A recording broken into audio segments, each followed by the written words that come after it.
adopt them, they kill them. What you call them in some Asian countries, they eat dogs. You know, that's their food. Because I was overseas, I was in the service, and they call it 𝗛𝗄𝗿𝗋. That's dog. I was eating it, and they say, what's that you're eating? I said, what's that I'm eating? 𝗛𝗄𝗿𝗋. I said, what is it? Dog, dog, dog.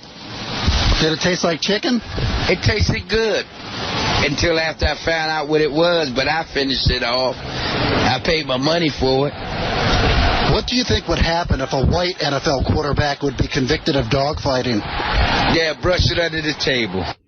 Well, there you go. You see a lot of guys who are supporting Michael Vick. 𝗛𝗄𝗿𝗋, yeah. Well, you know, we do that with a lot of food. Like, we don't say, hey, we're eating a pig. We say we're having bacon.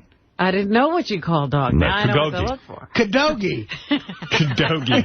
I'm going to name my doggy 𝗛𝗄𝗋𝗋. 𝗛𝗄𝗋. Hey, 𝗛𝗄𝗋, what are you doing here? Just to remind that dog that he could be food. I love how the guy is saying something that happened in the 1700s makes it right. Well, slavery was... Well, some presidents had some slaves. Yeah, exactly. That guy sounded like he was ready to stomp on a dog. I tell you, man, that's football fans. They just want a guy. But, you know, the Eagles have a good quarterback. But he didn't do well when he played, huh?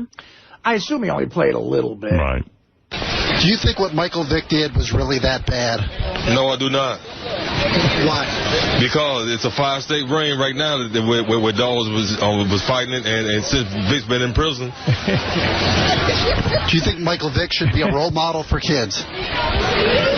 No, I don't think so for that concern. If Michael Vick was found guilty of abusing dogs again, then would you mind if he played football? No, I wouldn't mind then. Would you let Michael Vick take care of your dog? Yes, I would.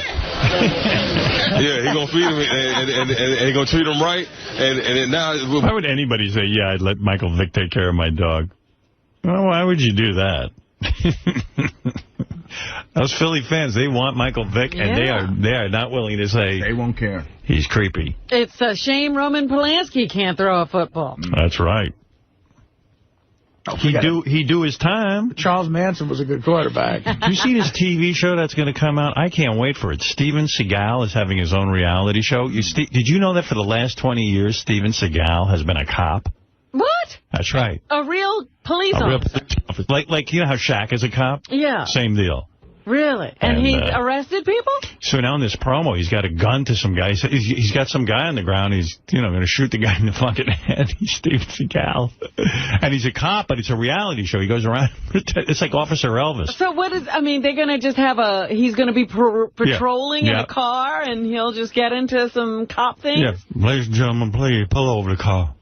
So if we had a camera on Officer Elvis, it would have been a #1 rated show. Yeah. Now it's Steven Seagal. So instead of pretending to be a cop in the movies, he's now a real cop. And he's going to go around making, arrests and everything. Can I say I've been critical of reality TV in the past? But I am going to watch every... Of course you are. I can't fucking wait to see him as a cop. It's funny because... And by the way, he's really fat now. That's what I was going to say. I just saw him in one of his more recent films, and he hardly looks like Steven Seagal. JD, you should tape that promo. He's like, I'm Steven Seagal, and I'm a cop. Like, shut up. I didn't see that one. You're kidding me. I missed that one. What channel is that going to be on? I don't know. Ronnie was telling me about it. I got lost in the Letterman story. Yeah, that's all I saw. It's more important than the Letterman story. What channel is that on? A&E. And so he's been a real cop for 20 years? That's what it said. He would just take time off to do movies? And he's wearing this uniform. He looks like he's one of those square badge cops, Yeah. It's so funny. he has this guy on the ground in the promo, and he looks like he can't get up. That's what I was going to say. How does he get up? He's got the guy on the ground. It's great. I can't wait. It's supposed to be coming on in December sometime. So he's wearing a uniform, right? Yeah, regular cop uniform. I don't know what town it's in or whatever. Yeah, what force he's on. I don't know. He's on every force. How many pounds overweight is he? Oh, he's like all blown up. Like it looks like I don't know. He looks like somebody pumped air into him or something. Yeah, could he actually pass a physical to be a cop? I don't know. No, I doubt it.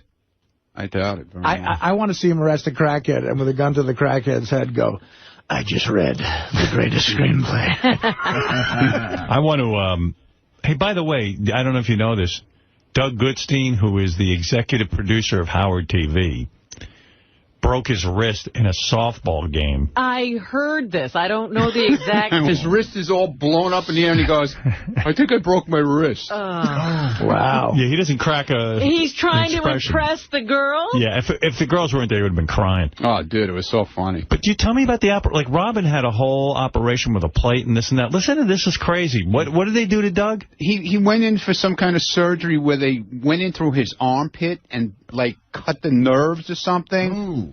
What? And did this operation, then connected the nerves back or something like that, and it heals in like a week. He's already, like, moving his arm already and picking up his daughter and all this nonsense. That's crazy. No, he's wearing that couch cast. And the doctor did this thing through his armpit where no metal plate, nothing like what Robin had.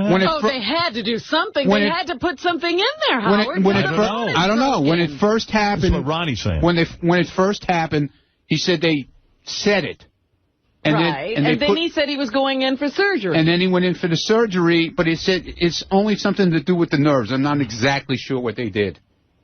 Well, he didn't say anything about a plate in his arm or in his wrist or anything like that. Supposedly it's the same doctor who did Robin's operation. No, he said same group. Oh. Not so I don't know. He might have a different kind of break. I don't know. I don't know what they might have done. I don't know. Here today? That's crazy. No, he's out. He just had a baby, so he's out.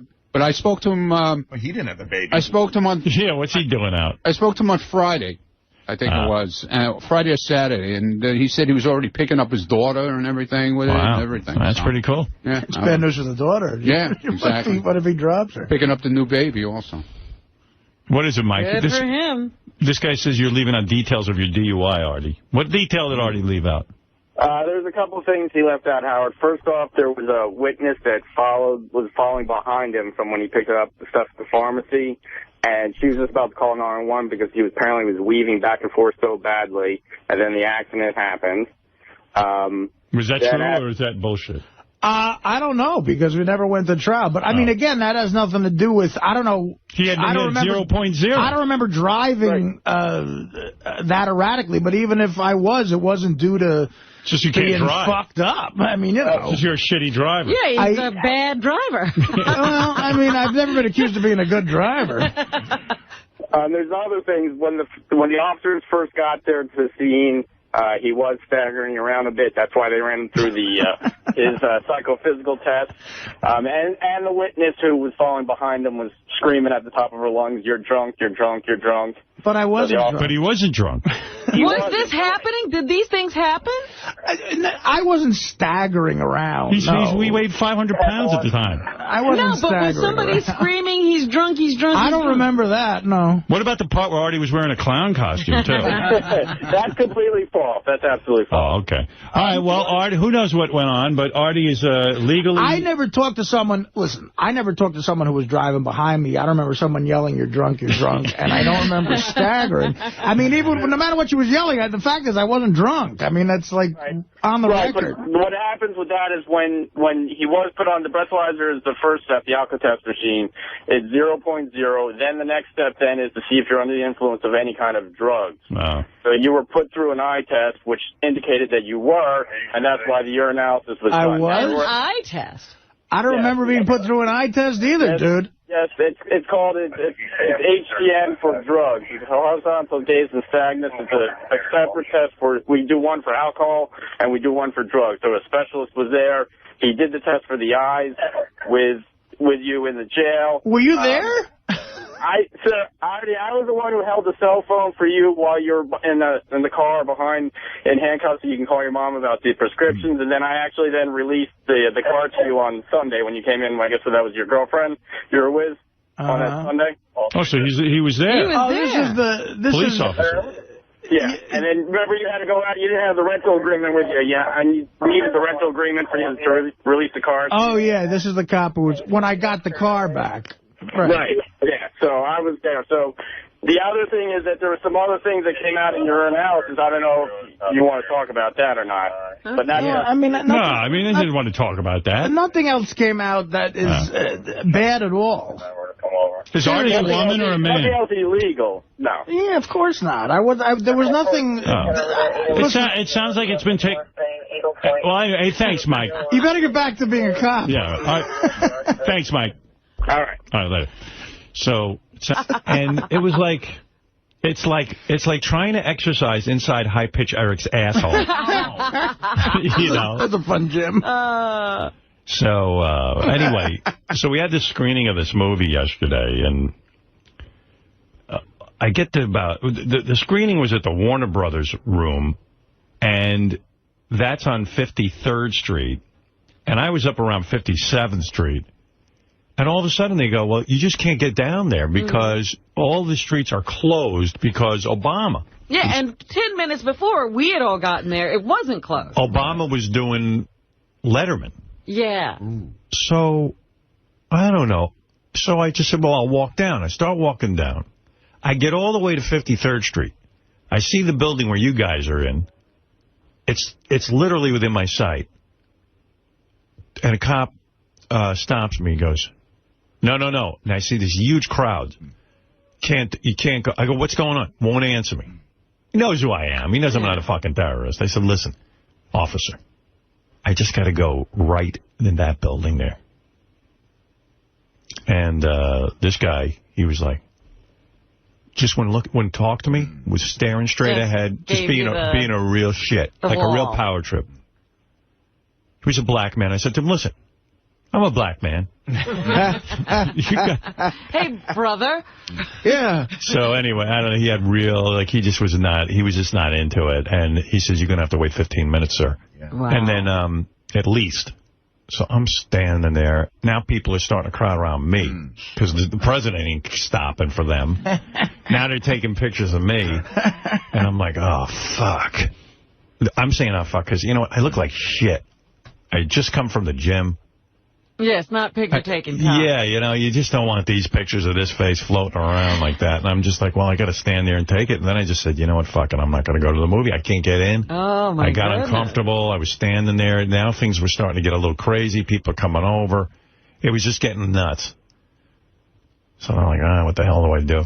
So I said, let me try a different ethnic group type cop. I said, I think the black-white thing never works out well. Like, black guy got power. Okay, I understand. A lot of persecution throughout history. 400 years. Now you got a white guy. I'd be pissed. Big, ugly white guy. You're going to fucking teach him a lesson. I get it. I'm taking out one of those years on you, yeah, brother. I get it. See, but it's a good lesson. You got to show restraint around a cop, you know? So then I decide, well, I see an Asian officer. Oh. There you go. I don't know. I've never really encountered any Japanese officers. I don't know. How do you know he's Japanese?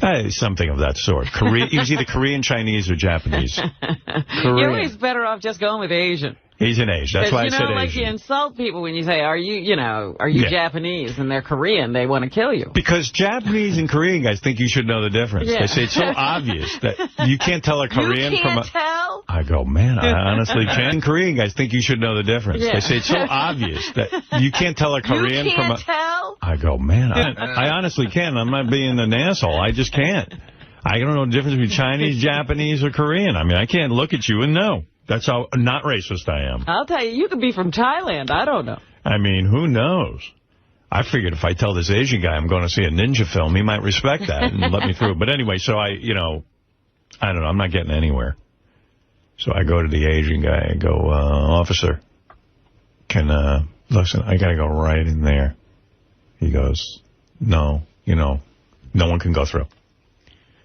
With that, 50 billion cars come by, black cars. Yeah, it was. I guess Obama passed by. People are retarded. They're all standing there waiting to see Obama. The car, because you can't see the car. Obama.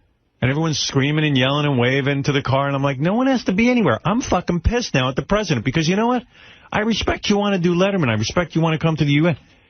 You know what? If they didn't close on the street, I wouldn't know where the president was. That's right. They're drawing attention to the president. If I wanted to assassinate the president, now I know where to go find him. Don't draw attention to where the president is. That's all these guys do. And it's way too much security. There's got to be 70 cars in a row. Those cars could be empty. Yeah, you don't know. Right. You don't even know. Yeah. It could all be a dummy thing. Yeah. And I know I'm a dummy. I'd fall for that. So anyway, with that, Tracy comes out. She hears I'm waiting on the corner. You know Tracy, you call Gorilla douchebag? Right, right. Douche. Douche. Grillo douche. Grillo? Douche. Loser. Loser. We could have fucking drank at the same fucking bar.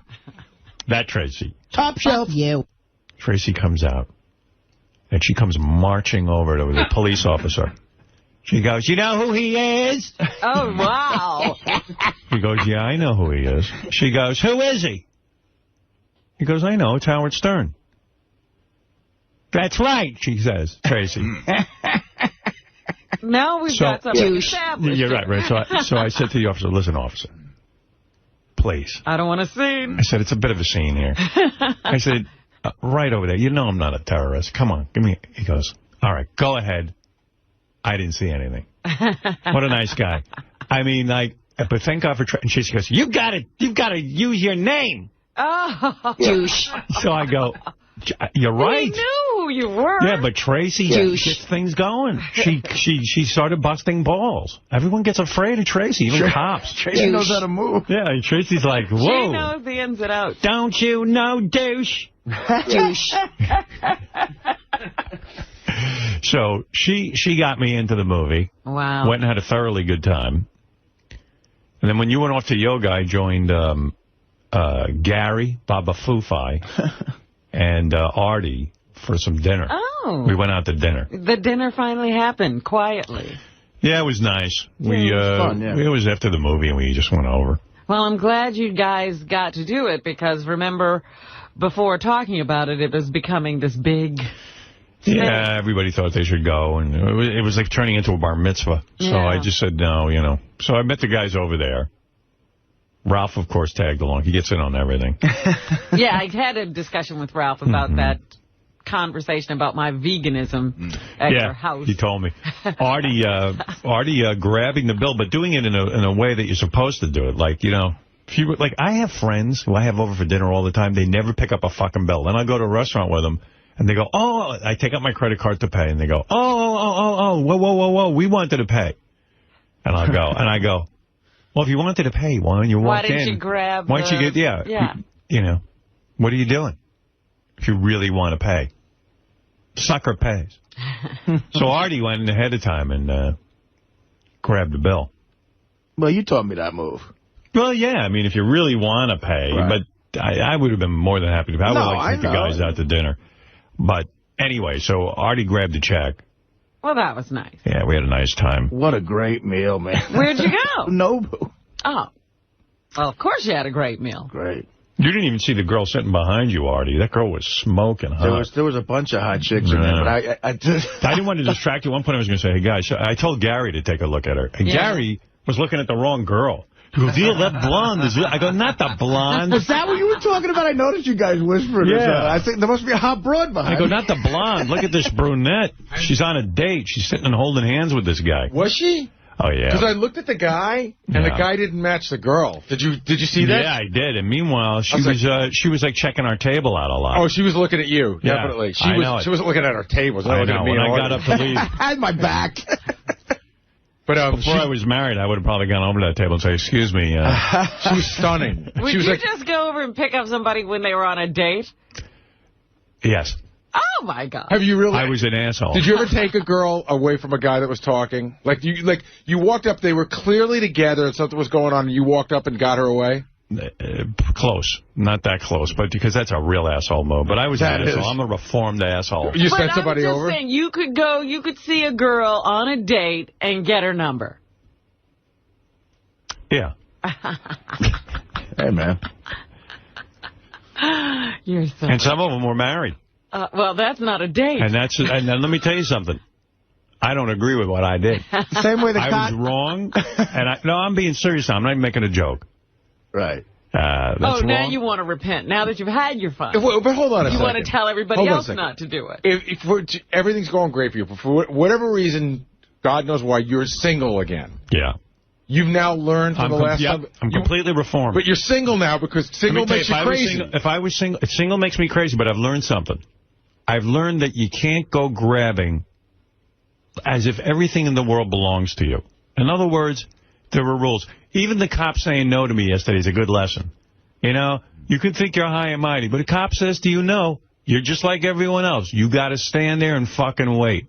And let me tell you something. You can get awfully entitled when you're single and you're famous, and you think, well, every woman's for me. And you want to know something? They were using me, I was using them.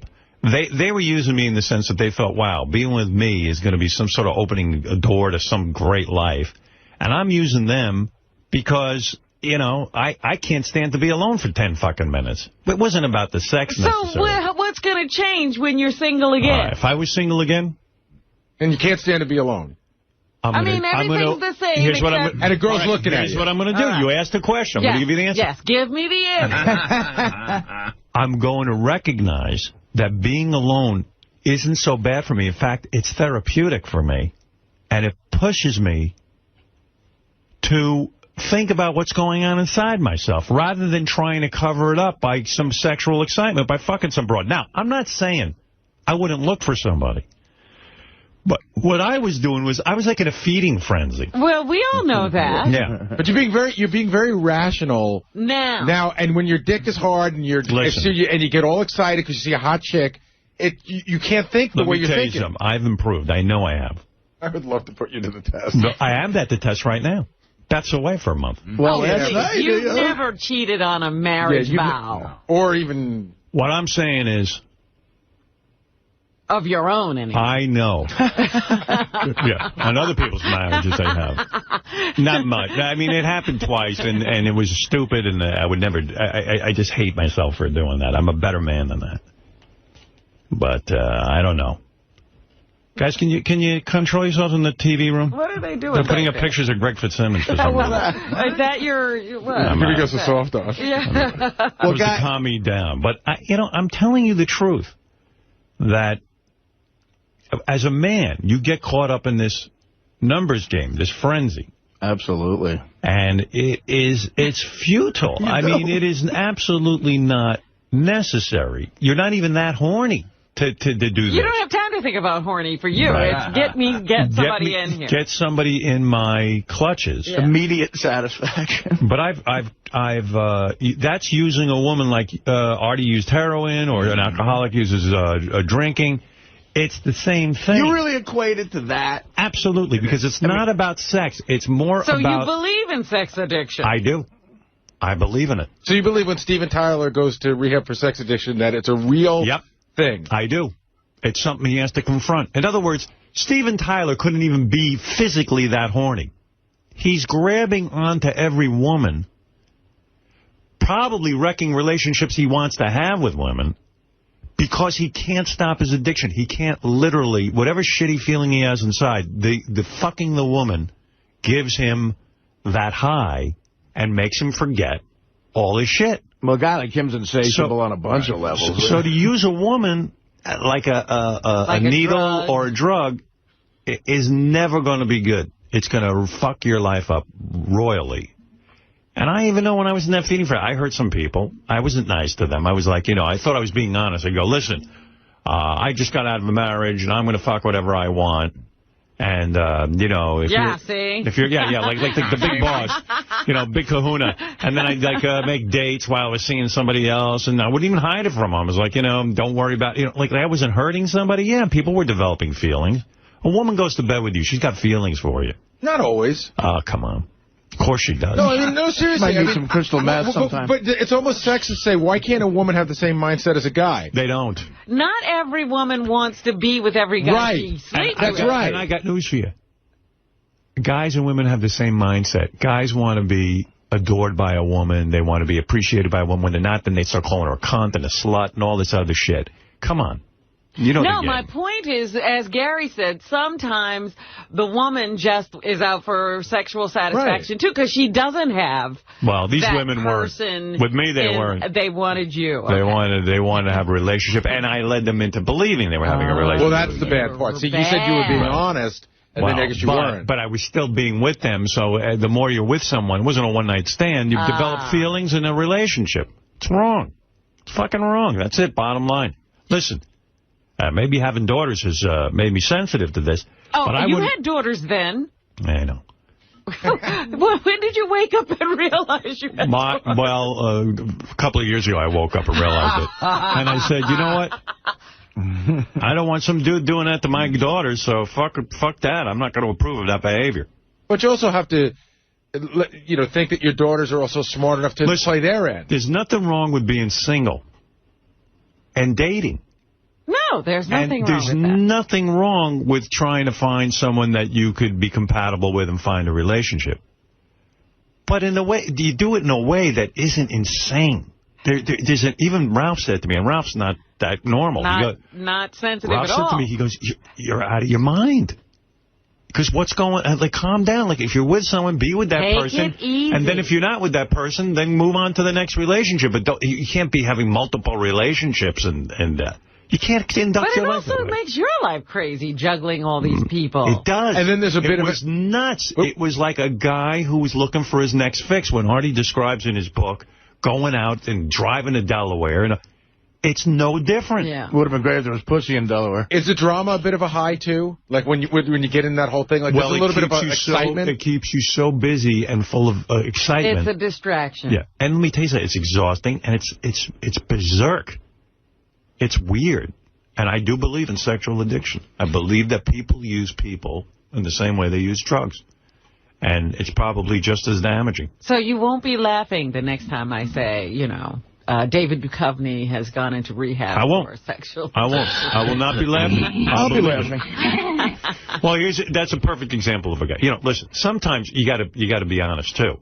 Sometimes... You've just been at the fucking party too long, and you can get bored. No. But life is not about your spouse being your entertainment either. So to say, that's true. I made a commitment to somebody and now I'm bored, so I'm going, is to also abandon your relationship. That's true. Because there was something about that person beyond your entertainment that you valued. Not only that, the guy also had kids and stuff with this woman, Taya Leone, and...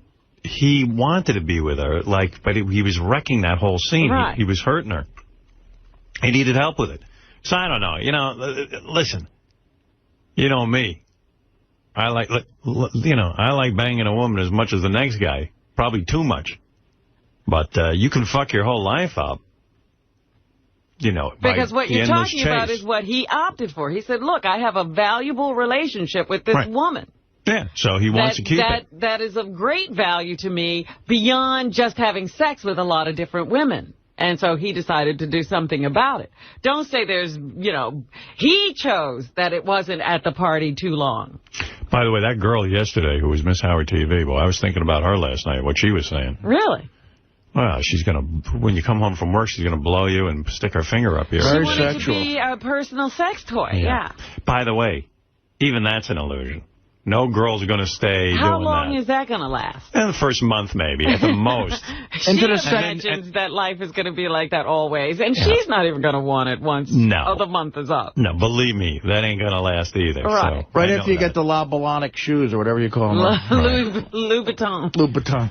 So anyway, we saw this movie yesterday, Ninja Assassin. Big recommendation on that one. Hey, kudos. We liked it. To the 𝗛cie brothers. That's who made that movie? Yeah. The Matrix guys? Yeah. Those are the guys who made The Matrix. Yeah. Right. Guys are funny, real quick. Like, I didn't see the hot chick sitting behind me, but the whispering thing, when we were leaving, Ralph went up to me and said, I was talking to him about something else. He just interrupted me and goes, look to your left. You see, now, I didn't even tell Ralph to look to his left because I was like, I don't want to distract. We were having a men's night out. Right. I didn't want to get distracted but I was checking the chick out the whole time because it was so fascinating watching her on her date. And this was a different chick, though. We left, and as we were leaving, Ralph came up to me. I was talking to him about something. He went, look to your left. I looked up. It was a beautiful girl. I mean, there's a lot of hot chicks there, but now I'm pissed I didn't see the chick behind me. Right. That would have been awkward. Commit her to memory. I was going to say something to you, then I went, he's going to turn around. We're all going to be focused on that. Exactly. It's going to be like, you ever go over someone's house and they have a fireplace and you start staring at the fireplace instead of talking? Like, we would have been staring at the chick all night, so. 2 feet from her. Yeah. We already watched one movie. I didn't need another one. I didn't need a double feature.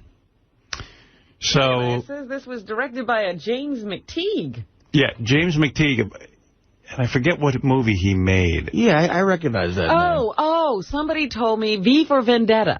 Yeah, it was just a good movie. And the Wachowski brothers produced it or Okay. something. Okay. Somebody was telling me the Wachowskis had something to do with it. Sal and Richard is still calling that Tradio guy.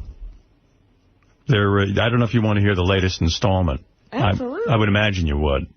Yeah, this is a Tradio call. The guy's been doing it for 50 years, that guy? Yeah, same guy. 50 years. I got the last laugh on you.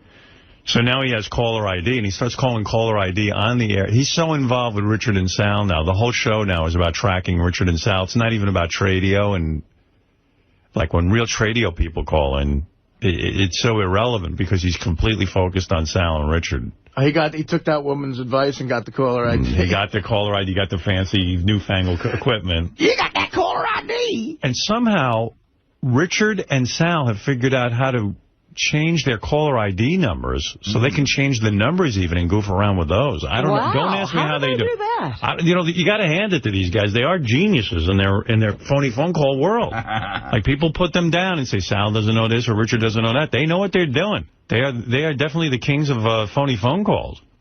Here's the latest installment of Sal and Richard called Tradio.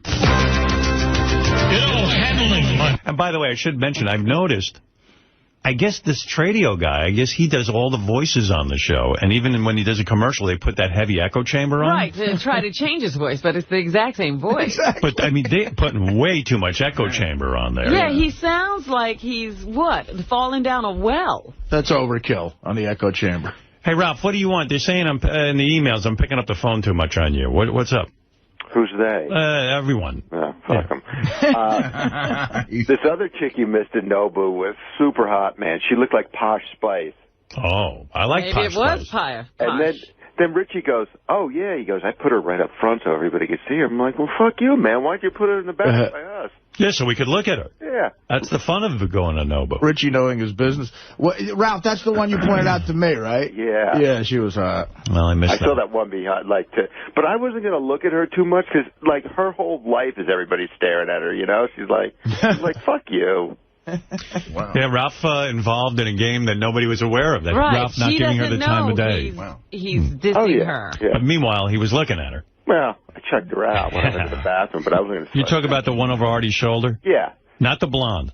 No, the one who was by the window. On the date. Yeah. Yeah. Yeah. Yeah. And if you told Artie that he'd turn around, he'd have all this attention. Right. You're right. Well, I look like a complete fat slob because you guys are looking at chicks. I'm shoveling food in. Yeah, that artichoke salad didn't stand a chance. Oh, God, you ordered some stuff last night. Howard ordered some stuff, and, man, that was amazing. Well, what is it, Ralph? Artie got the bento box when you were gone, and he lost his mind.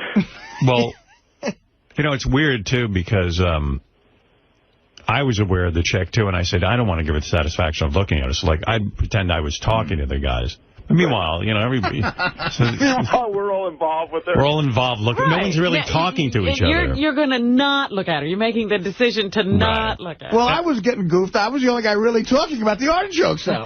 Yeah, Artie was actually having a real conversation. Nobody listened. Having this debate in their heads about not looking at the girl. Yeah, you think I'm going to sit and listen to Artie? The fuck cares what he has to say? Shoveling artichokes. You guys are looking at a chick. I'd go, Artie, and then to be always like politely, everyone would leave over half the portion because no one wanted to take the last bites. Except for Artie. So I said, no, it's a game we play. I go, Artie, why don't you finish it? He goes, really? He goes, you guys sure you got, And I go, yeah, why don't you finish it? Yeah. Oh, okay, yeah, I like artichokes. I like artichokes. He does, he likes it. Proceeds to shovel it in. He was shoveling it in. Oh, my. Well, at least nothing was wasted. No, one dish was better than the next. I almost lost a finger. I was trying to eat something. You almost snapped your finger snapped my finger off. Don't feed the Artie. Well, it's a weird thing at the Snowbo. They serve a plate. They don't give you a serving spoon with it, so that, in other words, everybody digs in with their chopsticks to eat from the same plate. And I don't know, that kind of skeeves me out a little bit. I don't want to share food with guys. And it's also kind of gay, you're on a date sharing food. Yeah, it's like honey. Yeah, you do that with a chick. So, I don't know. So I finally said to the waitress, wait, can you bring over a spoon? I want to give some portions here. Why don't we just get a big margarita with 4 straws? Yeah, I mean, it's kind of like that. All right. Thank you, Ralph. Right. All right. No more calls from him today. Anyway, so I noticed with Tradio, some of the things about the show. So because it's the same guy reading the commercials, when he does his live commercials, he does echo. But the echo is like, hey, how you doing, everybody?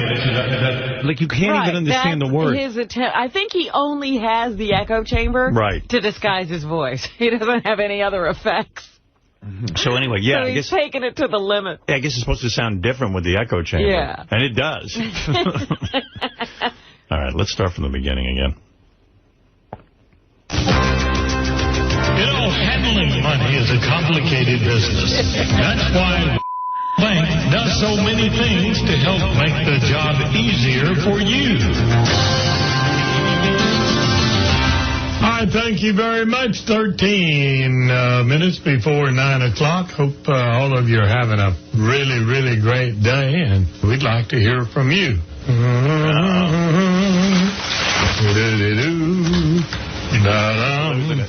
What's up? Good morning. Hi, Jack. How are you this morning? Oh, I'm here.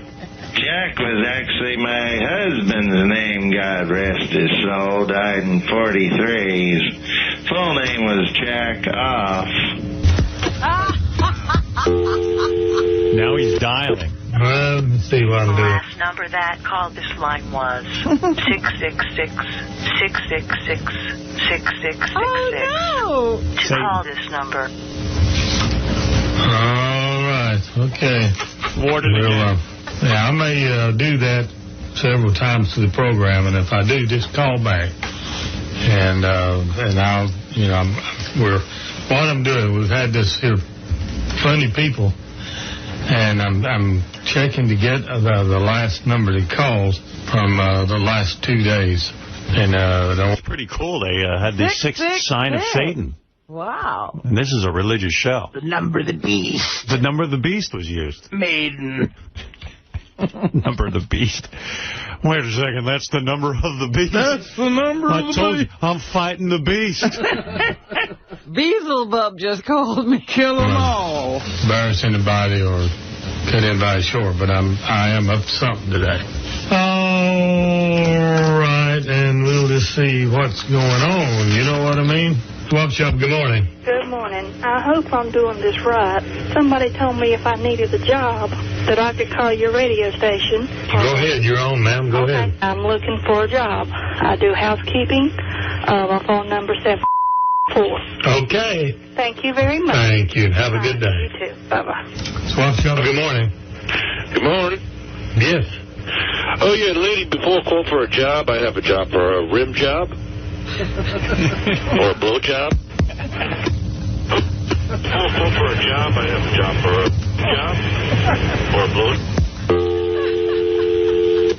So he's doing it. The last number that called this line was 969.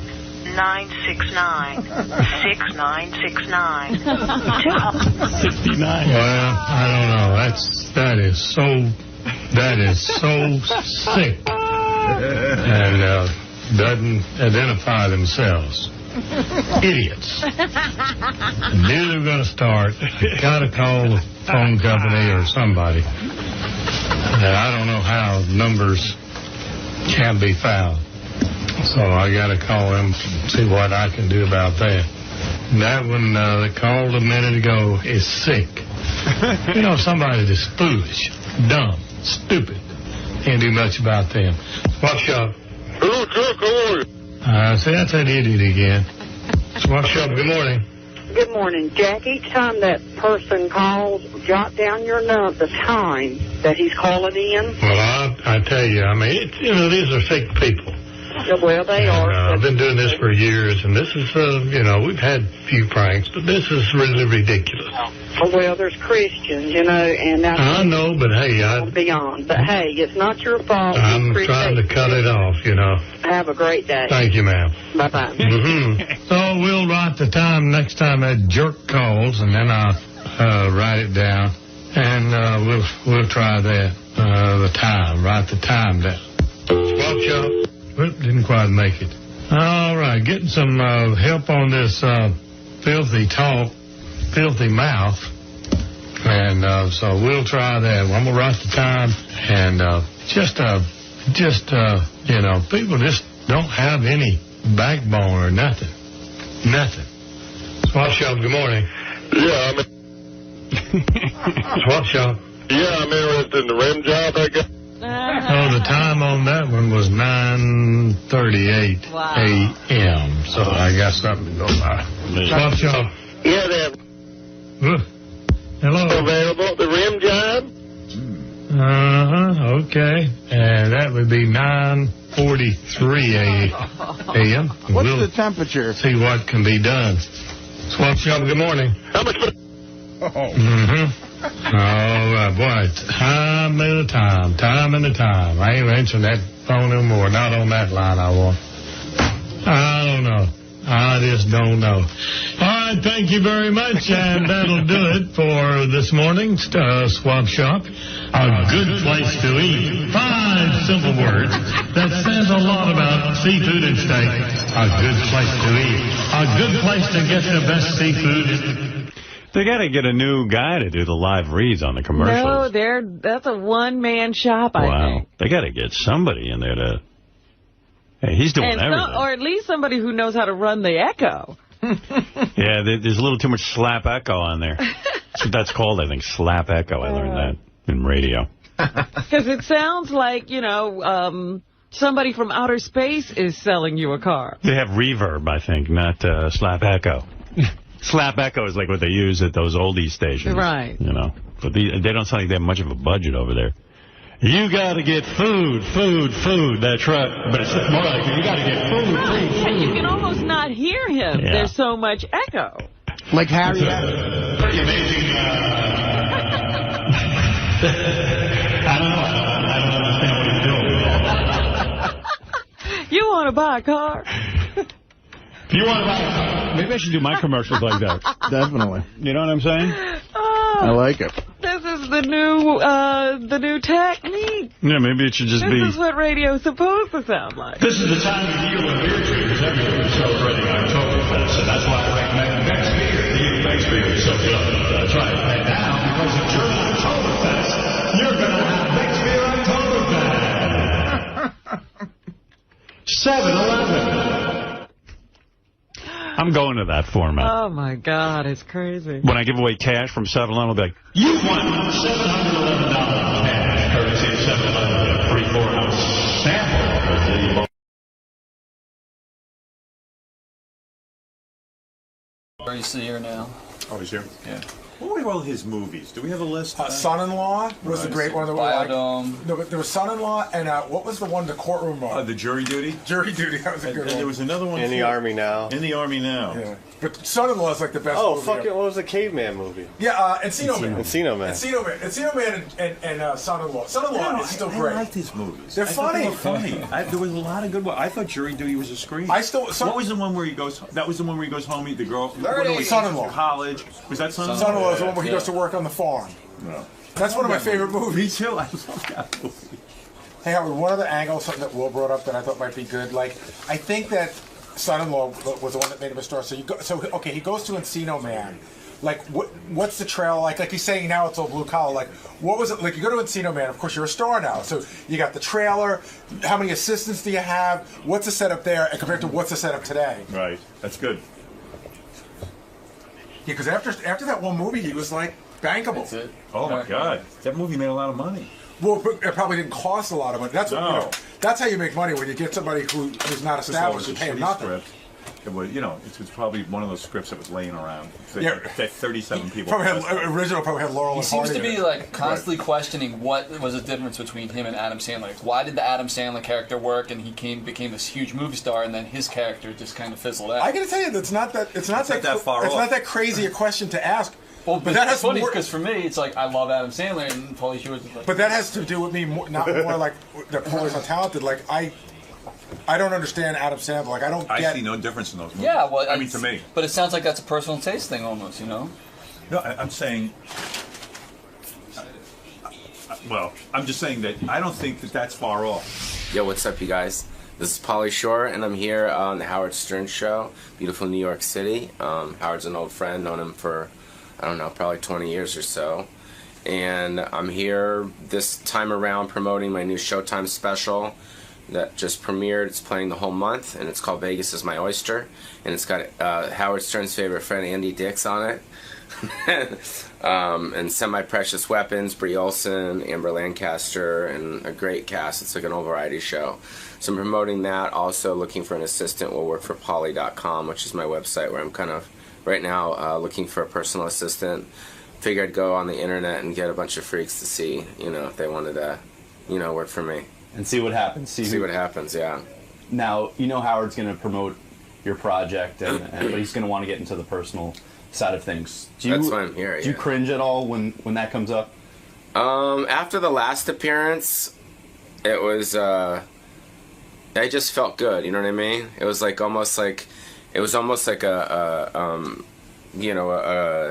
what's the word? I don't know. Cleansing. Yeah, it was like I was on stage doing stand up in like a small bar. You know what I mean? And I was able to kind of get out a lot of stuff that had been kind of built up, for all the years for me and my family and stuff. So, but this time around, it's a different story. Things are a lot better, so. I think Andy Dick's going to take most of the heat this time. Great. Good luck today, Paul. All right, guys. Thanks. Bye. 𝗛cie Shore is here stopping by to say hi. Paulie just put out a project called Vegas is My Oyster. It's it's going to be on Showtime all month long.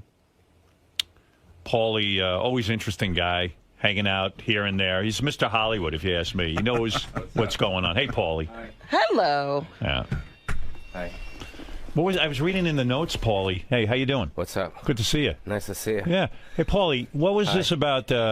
You were trying to get booked on the Chelsea Handler show. She wants nothing to do with you, and it was bothering you. Well, yeah, it was. Well, first of all, I knew I was coming to New York to hang out with you. Right. To be on the show. So, the thing that I know. What, are you out of breath? Yeah, no, what's going on? I'm just trying to say this in a proper way. Don't even be proper. Well, no, but I'm trying to keep it real, So okay. I'm trying to. I knew I was coming here, and I said to myself, maybe Howard can help me figure this out. Go ahead. Because you come from a place of truth. Right. I mean, you always kind of fucking just go right to it. Okay. So the backstory is basically about 5 years ago, when I was promoting a sketch comedy film called Natural Born Comics. My publicist from Rogers & Cowan called over to her and just said, hey, we really like to do the show. Paulie's a huge fan of yours. Right. Which I am. I think she's awesome. I think her show's cool. I think she's cool. I noticed there's a lot of Comedy Store comedians on there, so I felt it would be kind of an incestual, fun kind of, hey, you got the Comedy Store comics, blah, blah, blah. And she passed. Okay. And I was cool with that. I was like, okay, no problem, blah, blah, blah. She's not feeling the Paulie thing. Yeah, she wasn't feeling with it. So then I said, well, cool, let's just find out why, so I know, maybe... Maybe I can improve. Yeah, maybe I can... maybe I can, change some of the wheezes up or something. Right. Don't say grindage as fast. In other words, were you willing to take criticism? You were willing to, in other words, hey, look, Paulie doesn't fit our show because... Right. Okay. So then I know... it's almost like you're dating a girl, and after a while, what's the reason? Okay, cool. I just want to know. Yeah, I have a crooked penis. Okay, right. I don't want to be. I don't want to be fucking part of your life. I'm like, it's all good. So she didn't give a fucking reason. There was no reason at all. And then this time, and then even adopted when I came out. What do you mean? She didn't give a reason. She didn't respond. She was there was dead silence. It was like white noise. Well, maybe she felt funny saying, gee, I don't think Paulie's funny, or I don't think Paulie is relevant, or whatever. What could the answer be? Yeah. I mean, let's face it. The answer is either she just doesn't think you're funny, or she thinks it's over, or some kind of thing like that. Well, then that's okay. Right. But then have her say it. True. You need an explanation. Yeah. Well, maybe she didn't feel comfortable about it. I could get that. You know what I mean? What is it, Gary? Because you get involved in a lot of this. Yeah, because this happens a lot with me. So a lot of times people want to get a hold of Howard directly, but Howard doesn't want to deal with the booking of the show. So the odds are that Chelsea may not want to have you on, but she may not want to tell you that, because you never want to shut the door on anybody, because she may not want you on the show now, but in the future there might be a reason to have you on. This is 3 years in a row. But, Paulie, you just have to accept that you're not doing that show. Yeah. You just we'll have you on. Yeah, I know, but I just want. But here, I haven't finished though. Go ahead. So, good. This is good. So I went. So Adopted came out last year. Right. You know, did well for me, and I thought that would be. Hey, maybe I can go on there. You know, for that. Maybe now you're good enough. Yeah, because I'm, adopting black babies, and that's funny. Right, it was cool. I talked to Eddie Murphy the other day about it. It was a great, classic conversation. Where'd you see him? I saw Brett Ratner at the Playboy Mansion. Yeah, and he came up to me because I guess Brett just finished a film with Ben Stiller and Eddie Murphy, and it looks good. It looks funny. It looks really funny. So Brett came up to me, which he never does, because usually I'm coming up to him. Right. You're usually annoying him, yeah. And he said that Eddie Murphy didn't stop talking about Adopted. Really? Yeah, he just loved Adopted. Oh, so you didn't get to hear that from Eddie himself? No. So he told me to call Eddie, so I talked to Eddie on the phone. Oh, no kidding? Yeah, I talked to him. It was pretty funny because I was in... you called Eddie to get compliments on Adopted? Well, he wanted to talk to me. And so when you called him, how long were you on the phone with Eddie for? For 15 minutes. But it was the best. I was in a fucking parking lot at Office Depot in like fucking Charlotte, North Carolina. It was great. I just bought like my folder for the next year for. That's a big deal. Folder. Eddie Murphy saying something you did was funny is really a big deal, right? Yeah, it was huge for me. And so because obviously it's Eddie Murphy. I love Eddie Murphy. And now, if Eddie Murphy likes me, why the fuck doesn't Chelsea Handler like me? Right, you think they go what hand the in fuck? hand. Did you say to Eddie, why don't you call Chelsea Handler? Let me finish with this fucking thing. All right, go ahead. Okay? Yeah. So I'm, you know what I mean? So they just don't tell me a reason. And I don't think it's like, because for Letterman, like, we'll reach out to Letterman, but he says, we love Paulie. Right. We want to have him on, but this particular project doesn't work. Regis and Kelly, same thing. Right. I'm friends with the booker over there. They're like, we love you over here, but we can't promote Vegas as my fucking oyster. Right. Or adopting black babies. It doesn't work for them. They want something more wholesome. It doesn't, right. So, but Chelsea's perfect, and I love her. So she... See, I always assume, I would never make, I'm being honest. If a show didn't want me on, I would never make the call to say, I need to know why. And I'll tell you why. I just assume they're not into me. Right. You know what I mean? I just go, okay, I don't need an explanation. Yeah, but they're not into me. They don't want me on. Right. So of course, everybody wants me on, so I never have had that. You never have to make that. I've never been in that position, but that's how I would be. Yeah, but I think it's personal. I think it's something that I did back in the day, like I jerked off on her. Or that's possible. Well, that's what I'm saying. And back in the day, I was so fucked up that I don't remember half the shit I did. Maybe I was an asshole at a party. Seriously, maybe I was an asshole at a party. And it's something. I think people in Hollywood don't care what you do to them as long as they deem you hot. Yeah, you're if a hot commodity. Jerked off on her at a party. Right, she would love it. Right. All right, so then maybe she just doesn't like my style, bro. I think that might seriously. That's probably it. And if you press her, you're going to get the answer that you say you want, but you really don't want. I don't give a fuck what she says. She probably doesn't think you're right for the show. What? But she'll have fucking all these other people But on? see, now you have it. Now you're going into that whole thing. But I don't understand. Was she a comedian? Yeah, she's a comedian. So did you treat her badly at the comedy store? I don't know. That's what I'm trying. That's all I'm trying to figure out. Maybe, or if she says she doesn't like me, that's cool too. Right. But she doesn't want to say that because you never know when she might need to have you on if something changes in your life. And plus, she doesn't want you walking around going, "You know what? Chelsea Handler hates me." I don't give a fuck. I'm cool. A lot of people. But she doesn't want that. That's what I'm thinking. I'm trying to help you here, man. So, anyways, I wrote her assistant a personal email. You're not giving up. I wrote her a really nice email. Hey, I reached out. I would just like to have a conversation with her. It's all good. Like she doesn't. And no response. Paulie, who in their right mind? Nobody's even responding. But Paulie, who in their right mind would want to get on the phone with you and explain to you why you're not right for the show? I wouldn't want to do that. No. It's not about the show. It's about my personal situation with her. If I did something to her why do you personally. think it's personal? I don't know. It probably isn't. It probably is just, hey, she's not feeling it. Well, then that's cool, too. She probably just like, hey, okay, Paulie's not on my radar. Right. But every single other person that doesn't want me on their show, they tell you why. Tell me the reason. They're what bullshit artists, too. What reasons have you gotten? He told you. He gets like, oh, that project's not right. Yeah, if I do a series, then, or I do something like I'm doing something with CMT like in a couple months, a film. It's more family-oriented. What's it like doing films now? Because, I just was saying before you came in here, I was talking to Gary and Will and stuff, and we were just having a conversation. I said, I love Paulie's old movies. I loved the movie Son-in-Law. I thought it was a terrific movie. I still watch it. Whenever it's on, I watch it. You know what I mean? I'm going around the the one where he was on Jury Duty. Jury Duty. Love Jury Duty. Jury Duty is funny. Stanley Tucci was fantastic in that. Not every movie was, you know, the greatest movie. I had my favorite Pauly Shore movies, but there were 2 or 3 in there out of like maybe 6 that I can think of that I thought were home runs. So what the fuck happened? I mean, you're still working, you're doing your thing and all that. Maybe I jerked off on people's feet and I didn't know about it. No, but I mean... I didn't know. Seriously, I just think at the end of the day, it's the box office. I think that the bottom line is... Did the box office... leave? No, the box office went down. I think that's just like you said earlier. What was your first movie, your first big movie? It was Encino Man. But Encino Man happened after the Pauly Shore show on MTV. Kind of during that time, yeah. And you got discovered on MTV how? How did you end up on MTV in the first place? I did. That was your big break. Yeah, it was spring break, and it was our friend Joel Gallen. Yeah, Joel. Joel Gallen was producing and directing a special called 5 Funny Guys. Yeah. And I wasn't one of them. You weren't the funny guy. So wait a second. No, I was hosting it. Right. Yeah, I was. How did you get hosting discovered for that? Did you try out? No, I'll tell you about. There was a lady named Drew Wilson at MTV. Who was the head of talent at MTV.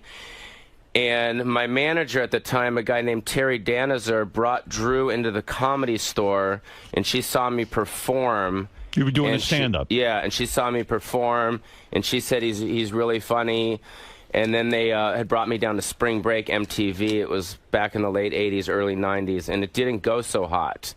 So then I kind of went back to the drawing board and developed, and that's kind of how it started. It didn't go well on MTV. At all. It bombed. Bombed bad. Doug Herzog was there, and it was just like, because it was live. If you remember back in the day, MTV Spring Break was live. Right. So it was a huge, huge thing, and I was nervous, and Corey Feldman was there. And I remember even like me and Christian Slater. Right. Right. We're not getting any pussy, and Corey Feldman was getting all the pussy. Boy, how do things change? I agree with it. Me and Christian Slater, I swear to God, we're sitting in our fucking hotel room at the Marriott going, this fucking cocksucker with the fucking Michael Jackson face and a glove is getting all the pussy, and we're not getting shit. Yeah. There was a time you didn't. I mean, you're a legendary cocksman. I mean, you've gotten lots of pussy. And when you were doing movies, was the pussy different? Like, were you getting into like... It seems more now. More now? Yeah. You haven't slowed down a bit? You go to get pussy at the Playboy Mansion, No. It seems more now just because I'm not as... I don't want to use the word desperate, but I'm not like chasing it as much. It doesn't mean as much to me. I'm 43 now. But a lot of... You look good. Yeah, but at the Playboy Mansion, you got kind of wrapped as the guy who all the playmates fuck, so you had to back off that well, right? I mean, you tapped that well way too many times. I don't know. I think so, right? I mean, that was the... Paulie, you go to the Playboy Mansion and then you end up sleeping with Paulie. It was almost like a joke at that point. You had to. It was like mandatory. Christ, right? No, seriously. Cool. But it was for a while. Having sex with me? That's not a joke, but I'm saying you got all the playmates, so the girls start to talk among themselves, like, Paulie fucks us and then dumps us. Right? I guess. And I always liked your rap on sex. You look at guys like Tiger Woods. You look at guys like Arnold Schwarzenegger. And you say, you know what? At least I'm honest with a woman. Yeah. I don't marry them and then fuck people behind their back. Or lie or say I'm doing this. No. No, you've always been honest. Yeah. That was the one thing, like I told you, I think last time I was here, that I didn't like about my dad. You know what I mean? Is that he wasn't honest? Well, no, because he got in this relationship, you know what I mean, and he didn't want to be. He was never happy. He was never happy with your mom? No, because he was, on the road with Elvis and all these people, and he wanted to have fun. He wanted to live the lifestyle of a comic. The lifestyle that I'm living. So I just don't think the two worlds mix properly. Right. You felt your father was a hypocrite. And that's why you see a lot of these rock stars with these wives, and you see them on these reality shows on VH1, they look fucking miserable. They do. These wives, because they know their husband just went and fucking got blown by like 3 groupies in the back of their disgusting tour bus. You're right. They just look... So where people say, oh, Paulie's gross because he fucks all these girls, Paulie isn't gross. He's being honest. Right. You're living that lifestyle. And are you in a relationship now? No. It's hard for you to be in a relationship because you're banging a lot of girls. No, that's not it. What's going on? I'm just into my work, man. I'm into my work. When's the last time you got laid? I don't know, 2 days ago. Oh, 2 days ago. Oh, You didn't say he wasn't getting laid. Oh, I see. You're not in a relationship. You met a girl 2 days ago. No, she's staying at my hotel. Oh, so she's a girlfriend. She's a girlfriend. Right. She's not my girlfriend. She probably sees other guys too. Right. But she's my friend. We get along. You got it all figured out. And I don't mean that facetiously. You really do. But you have to ask, how does he maintain that emotional distance? You never just get so involved and how do you want do to that? possess and my emotion goes into the stuff that I'm working on. You know. But when it comes to women, do you ever get attached or needy? Or back in my 20s, I did a lot. Yeah. Very miserable. Did you ever date anyone super famous? Or has it always been? I told you just a while ago, just Kylie Minogue. Kylie Minogue. Yeah, that's a pretty big score. Long time ago, yeah. Did you fall in love with her? Mm-hmm. Loved her. I loved her so much that I flew to London. I flew to London where she was performing, and as I was flying to London, she was flying to L.A. to meet her new boyfriend. Oh dear. Oh God. I guess you know. Well, she dumped you. I guess the deal is if guys are ever texting their girl or vice versa, and you're not getting a text back or calling them, that pretty much means I don't want to go out. That's the pussy way out. So You know girls what I mean? are as scummy as guys. Guys will do that a lot too. They're just sort of never no text, nothing. no call back, and Right. stuff like that. But the thing is, it's like, you know, it's just, you know, I think that's, you know. Would you have married Kylie Minogue? Do you think? Probably not, because we just, I don't know. Did you ever confront her and say, why didn't she break up with me properly? Why didn't she at least give me an explanation? Yeah, we had that conversation. Did you have it on the phone or in person? No, in person. How did you get her to... It was hysterical. It was hysterical. It was fun. It was hysterical for her. No, it was hysterical because... Wait, put on your headphones because it's your mic. Sorry, I'm just getting crazy here. What's the matter? What are you doing? What are you doing? Put your headphones on. There's a microphone in them. All right. What happened over there? You get nuts. No, what happened was she was dating some guy named Stefan, right? Who was the music video director for the Chili Peppers, right? What's the matter with you? I'm just thinking back. I have to fucking think about it, dude. What the fuck? Let me think about this shit. Okay, so I was, you know, I flew to London, and then as I got there, Stephen Baldwin was filming a film out there in London. Boy, that goes back a long way. Stephen Baldwin was making films. Yeah, and he was filming a film in London. I think it was some film out there, and I found out through her friend that I became friends with on the set that she had flown to Los Angeles to spend time with her new boyfriend, Stefan. And I had no idea that she had a boyfriend. Right. So finally, she found out that I flew to London. She thinking I'm a psycho. Right. You know, all I want to do is like say, "Yo, tell me like what the fuck's going on? Are we going out or not?" Yeah, it's cool. You know what I mean? It's all good. You know. So then finally, she hit me back, and she said she's in L.A. and she's like nervous. Like I'm gonna do something. And how many times have you made love to her? I mean, a lot. A lot. Yeah. All we of a sudden, she's for nervous? 6 months. Yeah. Wow. And then, and she was staying at the Chateau Marmont, and she says, "Just pick me up, and we'll go have lunch, and we could talk about it." Yeah, because she wanted to be in public with you, so you couldn't beat her up, kill her. Yeah, exactly.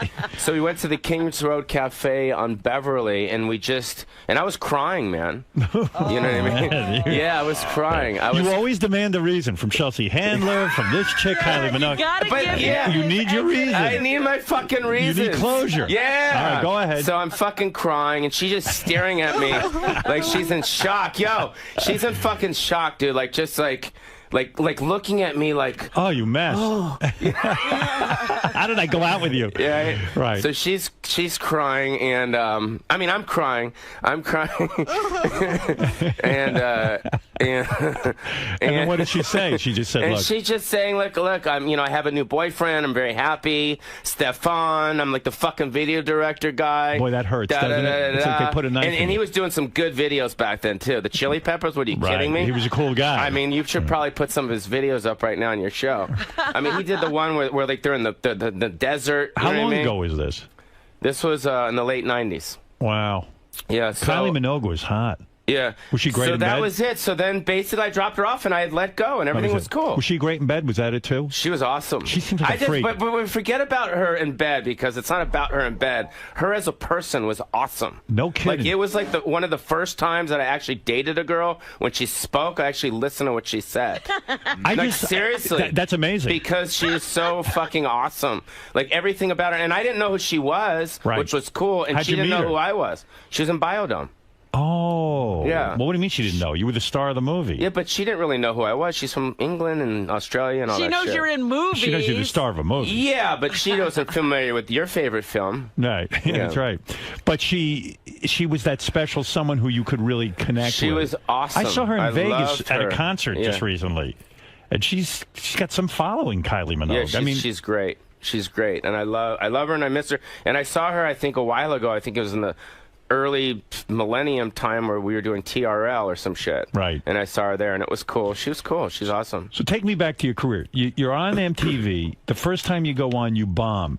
You sucked. It didn't work out. Doug Herzog, the head of MTV, sees you and goes, "This guy's fucking bullshit. We don't like him. We get rid of him." Yeah, so it meant I wasn't ready. How'd you get back? So then on I just MTV? went back to the drawing board and started developing my stand-up. Right. Like for about a year, and then I fucking just You worked came up, hard. You went to the clubs. I worked really hard. Right. Yeah, I worked hard. Came up with some great, I had a thing where, hey, you better get into me. I'm the future of America. What's going to be in 10 years Spanish? You take your driving test in Spanish, English, or dude. Right. Instead of develop the whole false, totally not even. Hey, and I just did a whole thing. I developed it. And then a manager guy named Rick Messina, who I think is the manager of Tim Allen and Drew Carey was doing a show at the Laugh Factory called Comic Strip Live. Yeah. And John Mulrooney, remember John Mulrooney? Yes. Yeah, he was John Mulrooney was the host. And then I went on Comic Strip Live. It was on Fox. Right. And I fucking killed. So they saw that at MTV. And we took that tape and we sent that to MTV. They said he's ready now. So then I went back, and then the first thing that I ever did on MTV, remember Randy the Redwoods? Yes. Yeah. I did a thing similar to that, which was called, it was like these little vignettes. I remember. Yeah, and they were called, it said totally MTV at the end. And it was basically me with a gangster, me with the football players, me with the real estate agent. And it caught on. Yeah, and it caught on. It was these little, like, 30-second vignettes, and it was so fucking funny, dude, because I remember I was doing... I was performing down in Tampa, Florida, with Jonathan Katz. Remember Jonathan Katz? Yeah. Remember him? Yeah. What is this, a test? No. I'm just. I remember all these guys. I mean, baby, come on, man. Right. So I'm down in Tampa and I'm performing down there, and then I all don't of a even sudden remember Jonathan Katz. I just don't want to slow you down. Yeah. So you're performing down there. So I'm performing down there, and all of a sudden I'm sharing a condo with him, with Jonathan Katz. Right. And all of a sudden my videos come on MTV, and I fucking went crazy. I was like, holy shit, this is awesome. Now it's happening. It's all MTV happening. was big. Yeah, and then Jonathan Katz left the condo. He's like, I got to get a new condo. Because he didn't know who I was. Right. So how do you get into the movies then? Someone approaches you and says, hey, your characters are really taking off on MTV? It was Peter Paterno. And what was the first movie? It was Encino Man. Peter Paterno brought in my Totally Polly tapes to Jeffrey Katzenberg at Disney. I see. Yeah. And then Jeffrey Katzenberg had Encino Man, and then we rewrote Encino Man. Who was the guy? Fraser? Brendan Fraser was the prehistoric dude, right? Yeah. You go on the set there. Is that when things get out of control, when that movie hits? And then that movie made, how much money did that movie make at the time? Do you remember? I don't know, probably like 60, 70 million. 60, 70 million, and that wasn't an expensive movie to make. No. So all of a sudden, now you're a fucking Hollywood commodity. I got, on my deal, I got, I mean, I don't want to say I got fucked, but I mean, once Jim Carrey started getting $20 million a movie, I was like, how the fuck am I making da-da-da-da, which wasn't, What were you making? Not a lot compared to What'd you get for Encino Man? Not a lot. It was like a 3-picture deal. I signed a 3-picture deal with Disney, and it was Encino Man, and it was just like they bumped up a certain, Did you make $300,000? Yeah, well, more than that. $500,000? Probably around that. And you figured the movie made $70 million. Yeah. Probably more. That was just, And there was no back end or But I got $70 million worth of vagina off it. You did, huh? So did all hell break loose? No, it was just, it was, I don't know, it was a good time, you know what I mean? It was. And all of a sudden, it's like, hey, I'm a Hollywood player. Did everyone start sucking your balls? I was young. I was like 24, 25, you know what I mean? So what was the second film? And then it was Son-in-Law. Son-in-Law. And that made a lot of money, didn't it? Yeah, Son-in-Law did well because it kind of took me out of the kind of MTV audience and brought me into more of a mainstream audience. You were a leading man all of a sudden. Yeah, it was. I was very lucky with that one. Who's the chicken son-in-law again? What's her name? 𝗛cie𝘄𝗿𝗄. Did you fuck her in real life? No. That's interesting. Yeah. Why not? She had a boyfriend. Oh. He was on the set. She was a good-looking girl. She's awesome. She was great. You know, it was funny when we were doing that movie, Ashley Judd was almost going to play her role. And what happened? Disney wanted Carla. I see. Probably would have fucked Ashley Judd. Maybe she didn't have a boyfriend. Right. So Encino Man hits. And how much money did, not Encino Man, when Son-in-Law, how much money did Son-in-Law make? I'm not quite sure. But it was a big hit. It was around that, yeah. Around $70 million bucks. Not that much. It was less than Encino Man. Every movie I did started making less money is what happened. I see. Yeah. Yeah, by the time we got to Biodome, we were done. Finished. Was that the end? That was the end. What about In the Army? That was a good one. That was good, too, but it made like 30 or 40 minutes. It didn't make as much. So were you in a panic at that point? Did you freak? I didn't know what I was... I'm trying to think. Was I freak? No, I was... I just like to work, you know what I mean? Right. It wasn't like I was so consumed. The movies you do now, though, is it different, like, in terms of, like, oh, shit, we don't get that French service, we don't get the good meals, we don't get the truck. I mean, now it's probably like making a movie nitty-gritty, you know what I'm saying? Like now he's selling blood. Right, yeah. Are you selling blood to make your movies? Like Robert Rodriguez? I mean, it's a different thing now. I mean, it must have been great when you're doing, I don't know. It was cool because I did a small part in the Nick Swartzen film. Yeah. That comes out, I think, in September.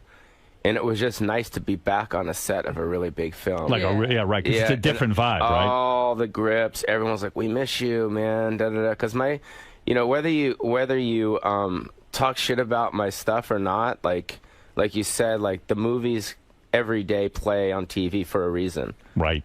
You know, I love a lot of those movies. They do well. And and I guess why is Adam Sandler so successful with his movies? They seem like his movies do well. Yeah, but it's the same kind of genre, isn't it? I mean, it's like the goofy guy kind of thing. Like Waterboy and Encino Man don't seem all that different to me. Maybe you should do waterboarding in Encino Man. Maybe that's it. Right? He can waterboard me in Encino. So no more Playboy Mansion for you? I go sometimes. You do? Yeah. Where are you going to get laid? I don't know. The airports. Everywhere you go, you get laid? No, I don't. It's not as much as it was to me. It's not as important. Getting laid isn't as important? No. What happened? I'm just not that interested in it. It's not as much. I think it's my, what's it called when you get older? My mojito? What's it called? Libido, yeah. I think Your mojito. My mojito. No, I just think when you get in your 40s, your interests change. You know what I mean? In the last 3 months, how many different women have you had? Be honest. Sex or? Sex. Just sex. Just sex. Jesus, I don't know. You don't not that much. Sex? Shit. I don't know. 3 months? Yeah. What month are we in right now? Right now, it happens to be August. All right? I know that much. I don't know. Maybe like 4? 4. That's a lot of girls. Really? Dude, for a guy who's not that interested, that's a lot of girls. Isn't that a lot of girls for a dude who's not interested? Absolutely. He's not interested, so I only had 4. It's only 4. It used to be like 24. No, that's a lot of girls. You'll never get married, right?